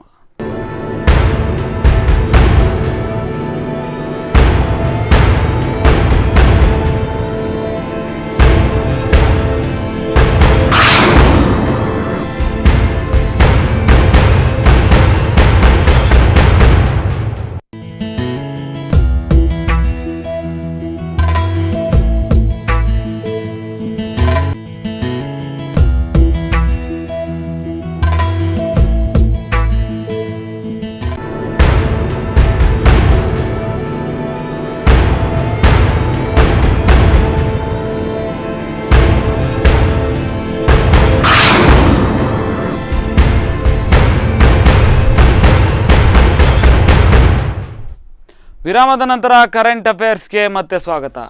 ನಾನು ಮಾತಾಡ್ತಾ ಇದ್ದೆ ಉಡುಪಿಯ ವಿಚಾರವಾಗಿ, ಉಡುಪಿಯಲ್ಲಿನ ಒಂದು ಅವ್ಯವಸ್ಥೆಯ ವಿಚಾರವಾಗಿ. ಅದೇ ರೀತಿಯಲ್ಲಿ ಭುಜಂಗ ಪಾರ್ಕ್ ಸರಿಯಾಗಿ ಮೇಂಟೆನೆನ್ಸ್ ಆಗ್ತಾ ಇಲ್ಲ, ಸರಿಯಾದ ರೀತಿಯಲ್ಲಿ ಇಲ್ಲಿನ ನಗರಸಭೆ ನೋಡಿಕೊಳ್ತಾ ಇಲ್ಲ, ಅವರಿಗೆ ಕೇವಲ ಸ್ವಪ್ರತಿಷ್ಠೆಯೇ ಕಾರಣವಾಯ್ತಾ ಅಂತಕ್ಕಂಥ ಕೆಲವು ಮಾತುಗಳ ಬಗ್ಗೆ ಚರ್ಚೆಗಳನ್ನು ಮಾಡ್ತಾ ಇದ್ದೆ. ಇದೇ ಚರ್ಚೆಯನ್ನು ಮುಂದುವರಿಸ್ತೇನೆ. ನೀವು ಆವಾಗಲೇ ಹೇಳ್ತಾ ಇದ್ರಿ ಉಡುಪಿಯಲ್ಲಿ ಭುಜಂಗ ಪಾರ್ಕ್ ಮಾತ್ರ ಅಲ್ಲದೆ ನೇಜಾರು, ಹೂಡೆ ಮುಂತಾದ ಗ್ರಾಮೀಣ ಪ್ರದೇಶಗಳಲ್ಲೂ ಕೂಡ ಸಮಸ್ಯೆಗಳಿದೆ ಅಂತ. ಈ ಕುರಿತಾಗಿ ಏನು ಹೇಳ್ತೀವಿ? ಭಾಳಷ್ಟು ಅಲ್ಲಿ ಇದಿದೆ ಸಮಸ್ಯೆಗಳಿವೆ. ತಮ್ಮ ಚಾನಲಲ್ಲೇ ಒಮ್ಮೆ ಬಂದಲ್ಲಿ ತುಂಬ ಸಿಕ್ಕಾಪಟ್ಟೆ ಗಲಾಟೆ ಆಗಿ ಭಾಳಷ್ಟು ಗೊಂದಲದ ಪರಿಸ್ಥಿತಿ ಆಗಿತ್ತು. ಈಗ ಕೂಡ ಪುನರಪಿ ಹಾಗೆ ಏನು ಅಲ್ಲಿ ಎಲ್ಲ ಇದು ಇಲ್ಲಿ ಆಗ ಪ್ಲಾಸ್ಟಿಕ್ ಅಲ್ಲ, ಅಲ್ಲಿ ಗಂಟ್ರಿಗೆ ಚೀಲದಲ್ಲಿ ಹಾಕೊಂಡು ಬರೋದು ಏನು ಕೋಳಿಯ ತ್ಯಾಜ್ಯಗಳು ಅಥವಾ ಬೆಕ್ಕು ನಾಯಿ ಏನು ಸಾಯ್ತವೆ ಅದೆಲ್ಲ ರಸ್ತೆ ಬದಿಯಲ್ಲಿ. ಅಲ್ಲೂ ಗಬ್ಬು ವಾಸನೆ ಅಂತ ಹೇಳಿದರೆ ಮನುಷ್ಯರು ರಸ್ತೆಗೆ ಹೋಗ್ಲಿಕ್ಕೆ, ಅಲ್ಲಿ ತೆಂಕಂಜಡಿಯವರು ಕಾಲೇಜಿಗೆ ಹೋಗುವ ರಸ್ತೆಯಲ್ಲಿ ಅಲ್ಲಿ ಹೋಗ್ಲಿಕ್ಕೆ ಸಾಧ್ಯ ಇಲ್ಲ. ಈ ಕಡೆಯಿಂದ ಊಡೆ ಕೆಮ್ಮು ಎಲ್ಲಿ ಅವು ನಿನ್ನೆ ಬಂದು ಬೊಬ್ಬಡಿತಿದ್ದ JCBಯಲ್ಲಿ 2 ಲೋಡು ಅವರ ಒಂದು ಮನೆ ಒಕ್ಕಲಿರುವಾಗ 2 ಲೋಡು JCBಯಲ್ಲಿ ನಾವು ತಗೊಂಡೋಗಿ ಹಾಕಿದ್ದೇವೆ. ಪಂಚಾಯತ್ನವರಿಗೆ ಹೇಳಿದ್ರು ಕೂಡ ಅವರು PDOಗೆ ಹೇಳಿದ್ರು ಕೂಡ ಅದಕ್ಕೆ ಸ್ವಲ್ಪ ಅವರು ಹಣವನ್ನು ಕೊಟ್ಟಿದ್ದಾರೆ. ಮತ್ತೆ ಎಲ್ಲ ನಾವು ಇದು ಮಾಡಿ ಪುನರಪಿ ಅದನ್ನು ಮಾಡ್ತಿದ್ದಾರೆ. ಎಂತ ಮಾಡೋದು ಹೇಳಿದರು. ಅದಕ್ಕೆ ನೀವು ಜನರೆಲ್ಲ ಒಟ್ಟಾಗಿ ನಾನು ಬರ್ತೇನೆ ಅಂತ ಹೇಳಿದ್ದೇನೆ ಅಷ್ಟೇ. ಇನ್ನು ಭುಜಂಗ ಪಾರ್ಕಿನ ವಿಚಾರಕ್ಕೆ ಮತ್ತೆ ಬರ್ತೇನೆ. ಅಲ್ಲಿ ಸಲಿಂಗಕಾಮಿಗಳ ಸ್ವಲ್ಪ ಕಾಟ ಇದೆ. ಸಲಿಂಗಕಾಮಿಗಳ ವಿಚಾರವಾಗಿ ಆ ಭುಜಂಗ ಪಾರ್ಕ್ ಸ್ವಲ್ಪ ಈಗ ಸಮಸ್ಯೆಗಳನ್ನು ಕಾಣ್ತಾ ಇದೆ ಅಂತಕ್ಕಂಥ ಮಾತುಗಳು ಕೇಳಿ ಬರ್ತಾ ಇದೆ. ಈ ಸಲಿಂಗಕಾಮಿಗಳಂದರೆ ಸಾಧಾರಣವಾಗಿ ಎಲ್ಲ ಕಡೆ ಇರುವಂಥ ಇದು ಸಮಸ್ಯೆನೇ ಇಲ್ಲಿ ಸಹ ಇದೆ. ಅಂತ ಹೇಳಿದರೆ ಈ ಮಕ್ಕಳನ್ನು ಸ್ವಲ್ಪ ಆಮಿಷವೋ ಚಾಕ್ಲೇಟೋ ಏನಾದರೂ ಹಣದ ಆಮಿಷನೋ ಏನಾದರೂ ಒಂದು ಕೊಟ್ಟು ಅವರನ್ನು ಅಲ್ಲಿ ಬಳಸಿಕೊಳ್ಳುವಂಥ ದೂರುಗಳು ಸಾರ್ವಜನಿಕರಿಂದ ಕೇಳಿ ಬಂದಿವೆ. ನಾವು ಕಣ್ಣಾರೆ ನೋಡಿಲ್ಲ, ತುಂಬ ದೂರುಗಳು ಕೇಳಿ ಬಂದಿವೆ. ಅಂತ ಹೇಳಿದ ಈ ಮುಜುಗರದ ಕಾರಣದಿಂದ ಯಾವ ಒಂದು ದೂರುಗಳು ನಮ್ಮ ಇಲಾಖೆಗಳಿಗೆ, ಪೊಲೀಸ್ ಇಲಾಖೆಗೆ ದಾಖಲಾಗ್ತಾ ಇಲ್ಲ. ಒಂದು ಮುಜುಗರ ಪಡ್ತಾರೆ, ಮತ್ತು ಒಂದು ಭಯದ ವಾತಾವರಣದಿಂದ. ಅಲ್ಲಿ ಏನಾಗಿದೆ ಅಂತ ಹೇಳಿದರೆ ಈ ಮಕ್ಕಳೆಲ್ಲ ಮನೆಯಿಂದ ಹೊರಡ್ತಾರೆ, ಶಾಲೆಗೆ ಹೋಗ್ತೇವೆ ಅಂತೇಳಿ. ಪೋಷಕರಿಗೆ ಮಕ್ಕಳು ಶಾಲೆಗೆ ಹೋಗಿದ್ದಾರೆ ಅಂತೇಳಿ ಅವರು ಬಂದು ಕೂತ್ಕೊಳ್ಳೋದು ಈ ಶಾಲೆಯ ಸಮಯಕ್ಕೆ ಪಾರ್ಕಲ್ಲಿ. ಸಂಜೆಗೆ ಮನೆ ಕರೆಕ್ಟ್ ಅದೇ ಹೊತ್ತಿಗೆ ಮನೆ ಸೇರ್ತಾರೆ. ಮನೆಯಲ್ಲಿ ಮನೆ ಮಂದಿಗೆ ಏನು ತಿಳ್ಕೊಂಡಿರ್ತಾರೆ, ಮಗ ಶಾಲೆಗೆ ಹೋಗಿದ್ದಾನೆ, ಮನೆಗೆ ಬಂದು ಸೇರಿದ್ದಾನೆ ಅಂತೇಳಿ. ಅವ ಮಧ್ಯದ ಸಮಯವನ್ನು ಎಲ್ಲೆಲ್ಲೋ ಕಳೀತಾನೆ. ಇಲ್ಲಿ ಏನಾಗಿದೆ ಅಂತ ಹೇಳಿದರೆ ಈ ಪೊಲೀಸಲ್ಲಿ ಗಸ್ತಿದ್ರೆ ಈ ಚಟುವಟಿಕೆಗಳು ತುಂಬ ನಡೀತವೆ. ಅಕಸ್ಮಾತ್ ಈ ಸಲಿಂಗಕಾಮ ವ್ಯವಸ್ಥೆಯಿಂದ ಅಲ್ಲಿ ಈ ಮಕ್ಕಳ ಮೇಲೆ ದುಷ್ಪರಿಣಾಮ ಬೀಳ್ತದೆ. ಶಿಕ್ಷಣ ಕುಂಠಿತಗೊಳ್ಬೋದು. ಹುಡುಗ ಮಕ್ಕಳು ಸಹ ಅದೇ ವ್ಯಾಧಿಗೆ ಅಂಟಿಕೊಳ್ಬಹುದು. ಏನಾದರೂ ಮಾರಕ ರೋಗ ಅವರಿಗೆ ಅಂಟಿಕೊಳ್ಬಹುದು ಮತ್ತು ಅವರ ಭವಿಷ್ಯನೂ ಹಾಳಾಗ್ಬೋದು. ಆ ದೃಷ್ಟಿಯಿಂದ ನಮ್ಮ ಪೊಲೀಸ್ ಇಲಾಖೆಯಲ್ಲಿ ತುಂಬ ಎಚ್ಚೆತ್ತುಕೊಳ್ಬೇಕಾಗ್ತದೆ. ಮೊನ್ನೆ ನಾವು SP ಅವರಿಗೆ ಇದ್ರ ಬಗ್ಗೆ ಮನವಿ ಮಾಡಿದ್ದೇವೆ. ನಿತ್ಯಣ್ಣ ಅವರಿಗೆ ಮಾತಾಡಿದ್ದಾರೆ, ಮೌಖಿಕವಾಗಿ ಮಾತಾಡಿದ್ದಾರೆ. ಮತ್ತು ನಮ್ಮ ನಗರ ಠಾಣೆಗೆ ನಾವು ಲಿಖಿತವಾಗಿ ದೂರು ಕೊಟ್ಟಿದ್ದೇವೆ ಇದ್ರ ಬಗ್ಗೆ. ಅಲ್ಲಿ ಅವರು ಏನು ಮಾಡಿದ್ರು ಗೊತ್ತಿಲ್ಲ. ಈಗ ತಕ್ಷಣ ಸ್ಪಂದಿಸ್ತೇವೆ ಅಂತ ಹೇಳಿದೆ. ಮೊನ್ನೆ ಇತ್ತೀಚೆಗೆ ನಮ್ಮ ಕರಾವಳಿ ಭಾಗದಲ್ಲಿ ಒಂದು ದೊಡ್ಡ ಮಟ್ಟದ ಒಂದು ದುರಂತ ನಡೀತು. ಅಂಥ ಘಟನೆಗಳು ಮರುಕಳಿಸಬಾರದು, ಮಕ್ಕಳ ಮೇಲೆ ಒಂದು ದುಷ್ಪರಿಣಾಮ ಬೀಳಬಾರ್ದು ಅಂತೇಳಿ ನಾವು ಎಚ್ಚರಿಕೆಯಿಂದ ಅಲ್ಲಿ ದೂರನ್ನು ಕೊಟ್ಟಿದ್ದೇವೆ. ಮುಂದಿನ ದಿನ ಏನಾಗ್ತದೆ ನೋಡಬೇಕು ಅದು ಅಂತ ಹೇಳಿದರೆ ಅಲ್ಲಿ ಆಯಾ ಒಂದು ಅಂಥ ತಾಣಗಳಲ್ಲಿ ಆಗಿಬಿಟ್ಟಿದೆ. ಈಗ ಏನು ಮಾಡಲಿಕ್ಕೆ ಆಗುವುದಿಲ್ಲ. ಅದನ್ನು ಇವರು ಕಾಪಾಡ್ಕೊಳ್ಬೇಕಾಗಿದೆ. ಮತ್ತೆ ಇನ್ನೊಂದೇನು ಅಂತಂದ್ರೆ ಈ ಒಂದು ಭುಜಂಗ ಪಾರ್ಕಿನ ವಿಚಾರವಾಗಿ ಮಾತಾಡ್ತಾ ಹೋದ್ರೆ ಕೇವಲ ಅವ್ಯವಸ್ಥೆಗಳೇ ಕೇಳ್ತಾ ಇರುವಂಥದ್ದು. ಸುಂದರ ತಾಣ ಏನಿತ್ತು ಅದೀಗ ಅವ್ಯವಸ್ಥೆಗಳ ಆಗರವಾಗಿದೆ ಅಂತಕ್ಕಂಥ ಮಾತುಗಳು ಕೇಳಿ ಬರ್ತಾ ಇದೆ. ಇನ್ನು ಉಡುಪಿಯಲ್ಲಿ ನೋಡೋದಾದ್ರೆ ಹಲವಾರು ಗ್ರಾಮೀಣ ಪ್ರದೇಶಗಳಿಂದ ಹಿಡಿದು ಹಲವಾರು ನಗರ ಪ್ರದೇಶಗಳಲ್ಲೂ ಕೂಡ ಸ್ವಚ್ಛತೆಯ ಸಮಸ್ಯೆ ಅಥವಾ ಸ್ವಚ್ಛತೆಯಿಂದ ಇರ್ತಾ ಇಲ್ಲ ಜನ ಅಂತಕ್ಕಂಥದ್ದು ಅದು ಕೂಡ ಸಮಸ್ಯೆಗಳಾಗಿ ಕೇಳಿ ಬರ್ತಾನೆ ಇದೆ. ಇವೆಲ್ಲವನ್ನು ನೋಡಿದಾಗ ಈಗಿನ ಮಕ್ಕಳಿಗೆ ಮತ್ತು ಪೋಷಕರಿಗೆ ಸ್ವಚ್ಛತೆಯ ಬಗ್ಗೆ ಹೇಗೆ ಅರಿವನ್ನು ಮೂಡಿಸ್ಬೋದು ನಿಮ್ಮ ಪ್ರಕಾರವಾಗಿ? ಅಂದರೆ ಸಣ್ಣದಿರುವಿಂದನೇ ಮಕ್ಕಳಿಗೆ ಸ್ವಚ್ಛತೆ ಅಂದ್ರೇನು, ಯಾವ ರೀತಿ ಕಸವನ್ನು ಹಾಕಬಾರ್ದು, ಯಾವ ರೀತಿ ಕಸ ವಿಲೇವಾರಿ ಮಾಡಬಾರ್ದು, ಹೀಗೆ ಪ್ರತಿಯೊಂದು ಕೂಡ ಒಂದು ಅರಿವು ಇರಬೇಕು. ಈಗ ಸ್ವಚ್ಛತೆ ಎಂಬುದು ಸಣ್ಣ ಮಕ್ಕಳಿಗೆ ಈ ಶಾಲೆಯ ಮುಖಾಂತರ ಬರಬೇಕು. ಈ ಶಾಲೆಯಲ್ಲೇ ಮೊದಲ ಪಾಠ ಸ್ವಚ್ಛತೆಗೆ ಇಟ್ಟುಕೊಂಡ್ರೆ ಆ ಸ್ವಚ್ಛತೆಯನ್ನು ನೋಡಿ ಮಕ್ಕಳಿಗೆ ದೊಡ್ಡದಾಗುತ್ತಿರುವಾಗ ಒಂದು ಇದು ಬರ್ತದೆ, ಏನು ಮನಸ್ಸಿಗೆ ಹೊಳಿತದೆ. ನಾವು ಇನ್ನು ಸ್ವಚ್ಛತೆಯಲ್ಲಿ ಇರಬೇಕಾದ್ರೆ ಈ ರೀತಿ ಮಾಡಬೇಕು. ಈಗ ಮನೆಯವರು ನೋಡಿ ಹೆಂಗಸರಿ ಇರ್ತಾರೆ, ಆ ಮನೆಯವರ ಎದುರುಗಡೆನೆ ಅವರಾಗೆ ಸ್ವಚ್ಛತೆ ಇಟ್ಕೊಂಡ್ರೆ ಯಾವ ರೀತಿಯ ಸಮಸ್ಯೆ ಇಲ್ಲ. ಎಲ್ಲ ಲೈನ್ಗಳಲ್ಲಿ ಈ ಒಂದು ಲೈನಲ್ಲಿ ಎಲ್ಲಿ ಒಂದು ಮನೆಯಲ್ಲಿ ತೆಗೆದ್ರೆ ಇನ್ನೊಂದು ಮನೆಯಲ್ಲಿ ಅದಕ್ಕೆ ಬೇಕಾಗುವಂಥ ವ್ಯವಸ್ಥೆ ನಾವು ಅದನ್ನು ಏನು ಹುಲ್ಲುಗಳಿದ್ದರೆ ಬೇಕಾ ಇಟ್ಟು ಅಲ್ಲಿ ಅದನ್ನು ಮತ್ತು ನಗರಸಭೆಗ ಅಥವಾ ಪಂಚಾಯತಿಗ ಅದನ್ನು ಕೊಡುವಂಥ ವ್ಯವಸ್ಥೆಯನ್ನು ಮಾಡ್ತಾರೆ. ಅದನ್ನು ತಾವಾಗಿ ನಾವಾಗಿ ಅದನ್ನು ಸಮಸ್ಯೆಯನ್ನು ಪರಿಹರಿಸಿದರೆ ಯಾವ ರೀತಿಯ ಸಮಸ್ಯೆ ಕೂಡ ಇಲ್ಲಿ ಬರಲಿಕ್ಕಿಲ್ಲ. ಈ ಸ್ವಚ್ಛತೆಯ ವಿಷಯದಲ್ಲಿ ನಾವೊಂದು ಕಳೆದ ವರ್ಷ ಒಂದು ವಿನೂತನವಾದ ಪರಿಕಲ್ಪನೆಯಲ್ಲಿ ಒಂದು ಅಭಿಯಾನ ಪ್ರಾರಂಭ ಮಾಡಿದ್ದೀವಿ. ಅಂತ ಹೇಳಿದರೆ ಈ ಮಕ್ಕಳಲ್ಲಿ ನೀವು ಹೇಳಿದ ಹಾಗೆ ಸ್ವಚ್ಛತೆ ಪ್ರಜ್ಞೆ ಬೆಳೆಸಲಿಕ್ಕೋಸ್ಕರ ನಮ್ಮ ಭುಜರಂಗ ಪಾರ್ಕಲ್ಲಿ ಇಡೀ ಕಸಮಯವಾಗಿರ್ತದೆ. ಬರೀ ಪ್ಲಾಸ್ಟಿಕ್ ತೊಟ್ಟೆಗಳು ಅಲ್ಲಿ, ಅಂದರೆ ಯಾವುದೇ ಒಂದು ಆಯಕಟ್ಟಿನ ಸ್ಥಳದಲ್ಲಿ ಕಸ ಹಾಕಲಿಕ್ಕೆ ಸಾರ್ವಜನಿಕರಿಗೆ ಒಂದು ತೊಟ್ಟಿ ಇಲ್ಲ. ಆ ತೊಟ್ಟಿ ಇಲ್ಲದ ಕಾರಣ ಜನರು ಏನು ಮಾಡ್ತಿದ್ದಾರೆ, ಅಲ್ಲಿ ಸಿಕ್ಕಿದಲ್ಲಿ ಬಿಸಾಡ್ತಾ ಇದ್ದರು. ಹಾಗಾಗಿ ಇಡೀ 2-3 ಎಕರೆ ಜಾಗ ಪ್ಲಾಸ್ಟಿಕ್ ಮಯವಾಗಿತ್ತು. ನಾವು ಈ ಸ್ವಚ್ಛತೆ ಪ್ರಜ್ಞೆ ಬರಲಿಕ್ಕೋಸ್ಕರ ಕಸ ಆರಿಸುವ ಸ್ಪರ್ಧೆ ಅಂತಂದು ಆಯೋಜನೆ ಮಾಡಿ, ಅದು ನಮ್ಮ ಉಡುಪಿ ಜಿಲ್ಲೆಯಲ್ಲಿ ಪ್ರಥಮ ಬಾರಿ ಆದಂಥ ಕಾರ್ಯಕ್ರಮ. ಅದರ ವಿಶೇಷವಾದ ಪರಿಕಲ್ಪನೆ ನಮ್ಮ ಸಮಿತಿಯಿಂದ ಮಾಡಿ ನಮಗೆ ಗಾಂಧಿ ಆಸ್ಪತ್ರೆಯವರು ನಮಗೆ ಸಹಕಾರ ಕೊಟ್ಟಿದ್ದರು. ಅದರ ಬಗ್ಗೆ ಎಲ್ಲ ಒಂದು ಸಾಧಾರಣ 150 ಮಕ್ಕಳು ಭಾಗವಹಿಸಿದರು. ಅದು ನಾವು ಏನು ಮಾಡಿದ್ದೇವೆ ಅಂತ ಹೇಳಿದರೆ, ಪ್ಲಾಸ್ಟಿಕ್ ಮಾತ್ರ ಆಯ್ಕೆ ಮಾಡಬೇಕು, ಅದಕ್ಕೆ ರಕ್ಷಣಾ ಪರಿಕರ ಎಲ್ಲ ಕೊಟ್ಟಿದ್ದೇವೆ ನಾವು.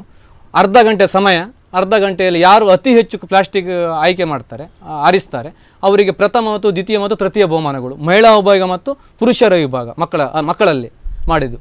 ಅದು ಒಂದು ಭಾರಿ ಒಂದು ರೋಮಾಂಚನಕಾರಿ ಅಂತ ನಡೀತು. ಅದು ಮತ್ತು ಇತರ ಸಂಘ ಸಂಸ್ಥೆಗಳು ಅದ್ರ ಬಗ್ಗೆ ಪ್ರೇರಣೆಗೊಂಡು ಆಯಾ ಗ್ರಾಮದಲ್ಲಿ ಮಾಡಿದರು. ಕಡೆ ನಾವು ಎಲ್ಲ ಭಾಗವಹಿಸಿದವರಿಗೆ ಎಲ್ಲರಿಗೂ ಸಹ ಒಂದೊಂದು ಪ್ರಮಾಣ ಪತ್ರ ಕೊಟ್ಟಿದ್ದು. ಈ ಮಕ್ಕಳು ಈಗ ಸಿಕ್ಕಿದರೆ ಈಗಲೂ ಕೇಳ್ತಾ ಇದ್ದಾರೆ, ಸರ್ ಆ ಸ್ಪರ್ಧೆ ಈ ಸಲ ಇದೆಯಾ ಅಂತೇಳಿ.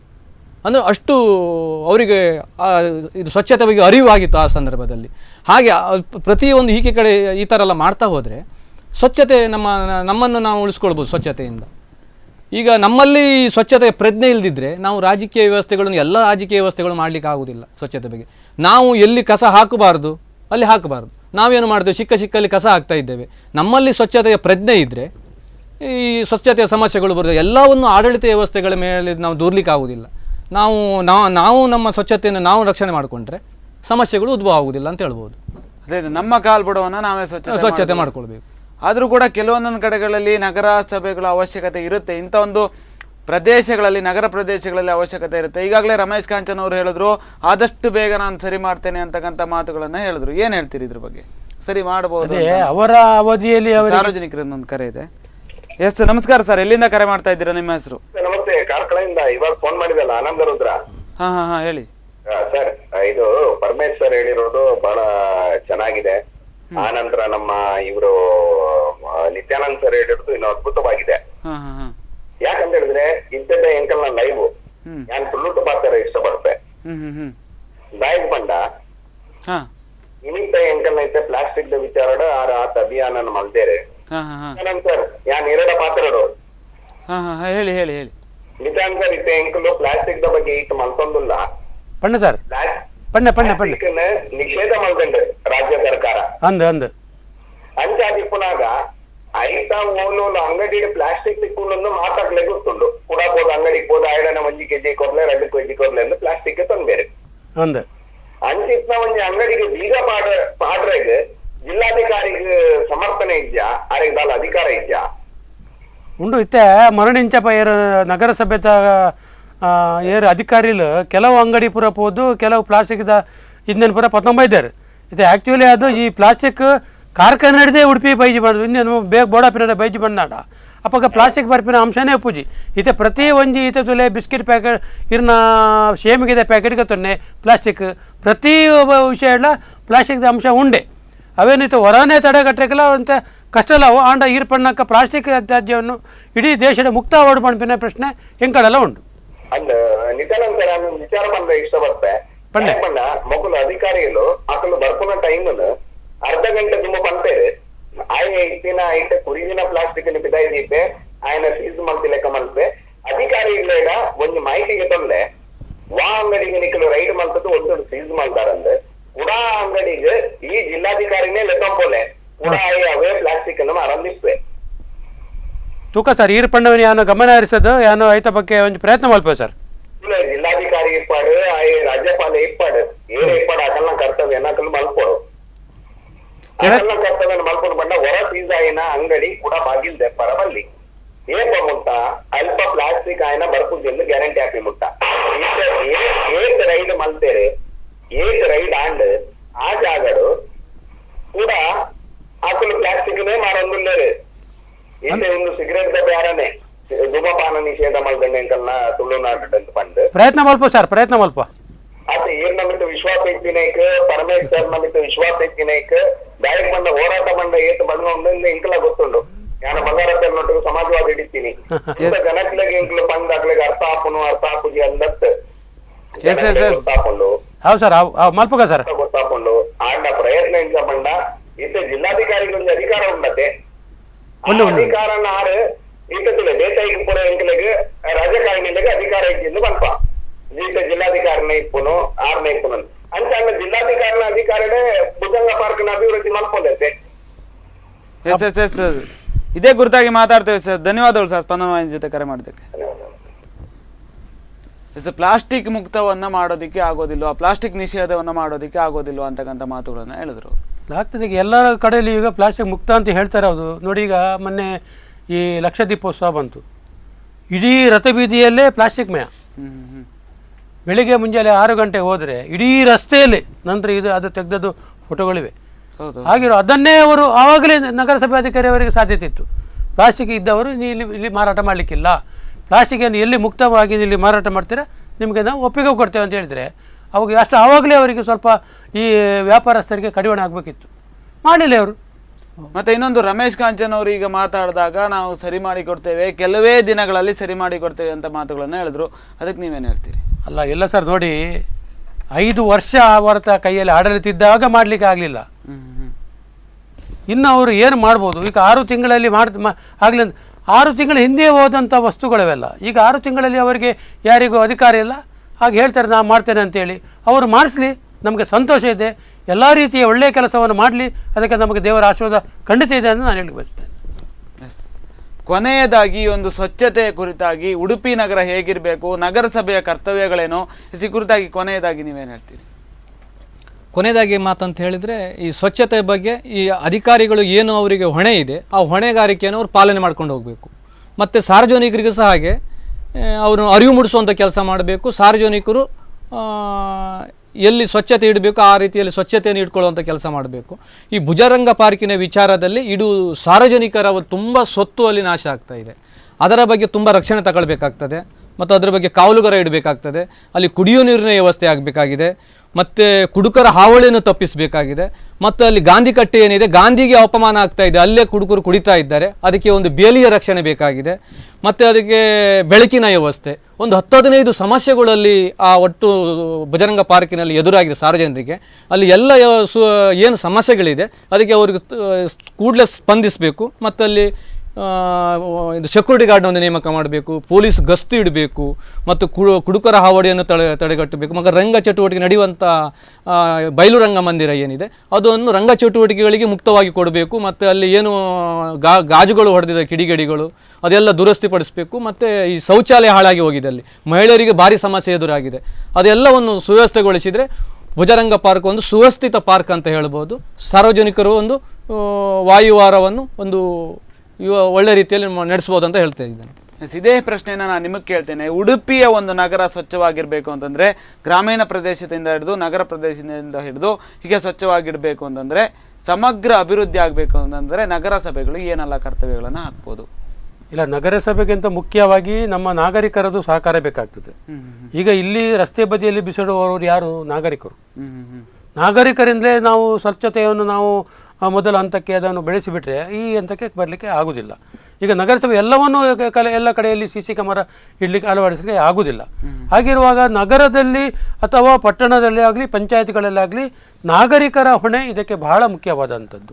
ನಾಗರಿಕರು ಅದನ್ನು ಆ ಕಸವನ್ನು ಎಲ್ಲಿ ಹಾಕಬೇಕು, ಅದಕ್ಕೆ ಏನು ಪಂಚಾಯತ್ ವ್ಯಾಪ್ತಿಯಲ್ಲಿ ಏನು ಅದಕ್ಕೆ ರಕ್ಷಣೆಗೆ ಕೊಟ್ಟಿದ್ದಾರೆ ಅದೇ ರೀತಿಯಲ್ಲಿ ಅಲ್ಲಿ ಹಾಕಿಬಿಟ್ರೆ ಯಾವ ರೀತಿಯೂ ಸಮಸ್ಯೆ ಬರಲಿಕ್ಕಿಲ್ಲ ಅಂತೇಳಿ ನಾನು ಹೇಳ ಬಯಸ್ತೇನೆ. ಎಸ್, ಈ ಕುರಿತಾಗಿ ಇಷ್ಟೊತ್ತು ನಮ್ಮ ಜೊತೆ ಮಾತಾಡಿದ್ದಕ್ಕಾಗಿ ಮತ್ತು ಭುಜಂಗ ಪಾರ್ಕಿನ ವಿಚಾರವಾಗಿ ಮಾತಾಡಿದ್ದಕ್ಕಾಗಿ, ಅದನ್ನು ಸರಿಯಾಗಬೇಕು ಆದಷ್ಟು ಬೇಗ ಭುಜಂಗ ಪಾರ್ಕ್ ಅನ್ನೋದರ ಕುರಿತಾಗಿ ಮಾತಾಡಿದ್ದಕ್ಕೆ ಧನ್ಯವಾದಗಳು ಸರ್. ಎಸ್, ನೋಡಿದ್ರಲ್ಲ ವೀಕ್ಷಕರೇ, ಒಂದು ಉಡುಪಿಯ ಹೃದಯ ಭಾಗದಲ್ಲಿರ್ತಕ್ಕಂಥ ಒಂದು ಭುಜಂಗ ಪಾರ್ಕ್ ಎಷ್ಟೊಂದು ಅವ್ಯವಸ್ಥೆಗೆ ಒಳಗಾಗಿದೆ, ಎಷ್ಟೊಂದು ಸಮಸ್ಯೆಗಳಿಗೆ ಕಾರಣವಾಗಿದೆ. ಆದರೆ ನಗರಸಭೆ ಈ ಕುರಿತಾಗಿ ಚಿಂತನೆಯನ್ನು ಮಾಡ್ತಾ ಇಲ್ಲ. ನಾವು ಹಲವಾರು ಬಾರಿ ಈ ಕುರಿತಾಗಿ ಕೆಲಸಗಳನ್ನು ಮಾಡಿದ್ದೇವೆ, ಲೈಟ್ಗಳನ್ನು ಹಾಕುವಂಥ ಒಂದು ಪ್ರಯತ್ನವನ್ನು ಮಾಡಿದ್ದೇವೆ. ಆದರೆ ಈಗ ಬೇಕಾಗಿದ್ದು ಅದಕ್ಕೆ ದೊಡ್ಡ ದೊಡ್ಡ ಅನುದಾನಗಳು, ಹಲವಾರು ಹಣ ಬೇಕು. ಅಂಥ ಸಂದರ್ಭದಲ್ಲಿ ಇದನ್ನು ಒದಗಿಸಬೇಕಾಗಿದ್ದು ನಗರಸಭೆಯ ಕರ್ತವ್ಯ. ಮತ್ತು ಅದೇ ರೀತಿಯಲ್ಲಿ ಉಡುಪಿಯಲ್ಲಿ ಒಂದು ಸ್ವಚ್ಛತೆಯ ನಗರವನ್ನಾಗಿ ಮಾರ್ಪಾಡು ಮಾಡಬೇಕು ಅಂತಂದರೆ ನಾಗರಿಕರು ನಗರಸಭೆಗೆ ಒಂದು ಬೆಂಬಲವನ್ನು ಸೂಚಿಸಬೇಕು. ಅಂಥ ಸಂದರ್ಭದಲ್ಲಿ ಮಾತ್ರ ಉಡುಪಿ ಒಂದು ಸ್ವಚ್ಛ ನಗರವಾಗಿ ಮಾರ್ಪಾಟಾಗುತ್ತೆ. ಮತ್ತು ಇನ್ನೊಂದೇನು ಅಂತಂದರೆ ನಗರಸಭೆಗಳು ಪ್ರಶಸ್ತಿಗಳನ್ನು ಹಿರಿಮೆಗರಿಮೆಗಳನ್ನು ಪಡೆದು ಸುಮ್ಮನೆ ಕೂತ್ಕೊಂಡ್ರೆ ಆಗೋದಿಲ್ಲ, ಅದನ್ನು ಉಳಿಸಿಕೊಳ್ಳುವ ನಿಟ್ಟಿನಲ್ಲೂ ಕೂಡ ಕೆಲಸವನ್ನು ಮಾಡಬೇಕು ಅಂತಕ್ಕಂಥ ವಿಚಾರವಾಗಿ ಇಷ್ಟೊತ್ತು ಚರ್ಚೆಗಳಾದವು. ಇದೇ ಇವತ್ತಿನ ಕರೆಂಟ್ ಅಫೇರ್ಸ್. ಇನ್ನಷ್ಟು ಸುದ್ದಿ ಮತ್ತು ಮನರಂಜನೆಗಳಿಗಾಗಿ ನೋಡ್ತಾ ಇರಿ ಸ್ಪಂದನ ಟಿವಿ.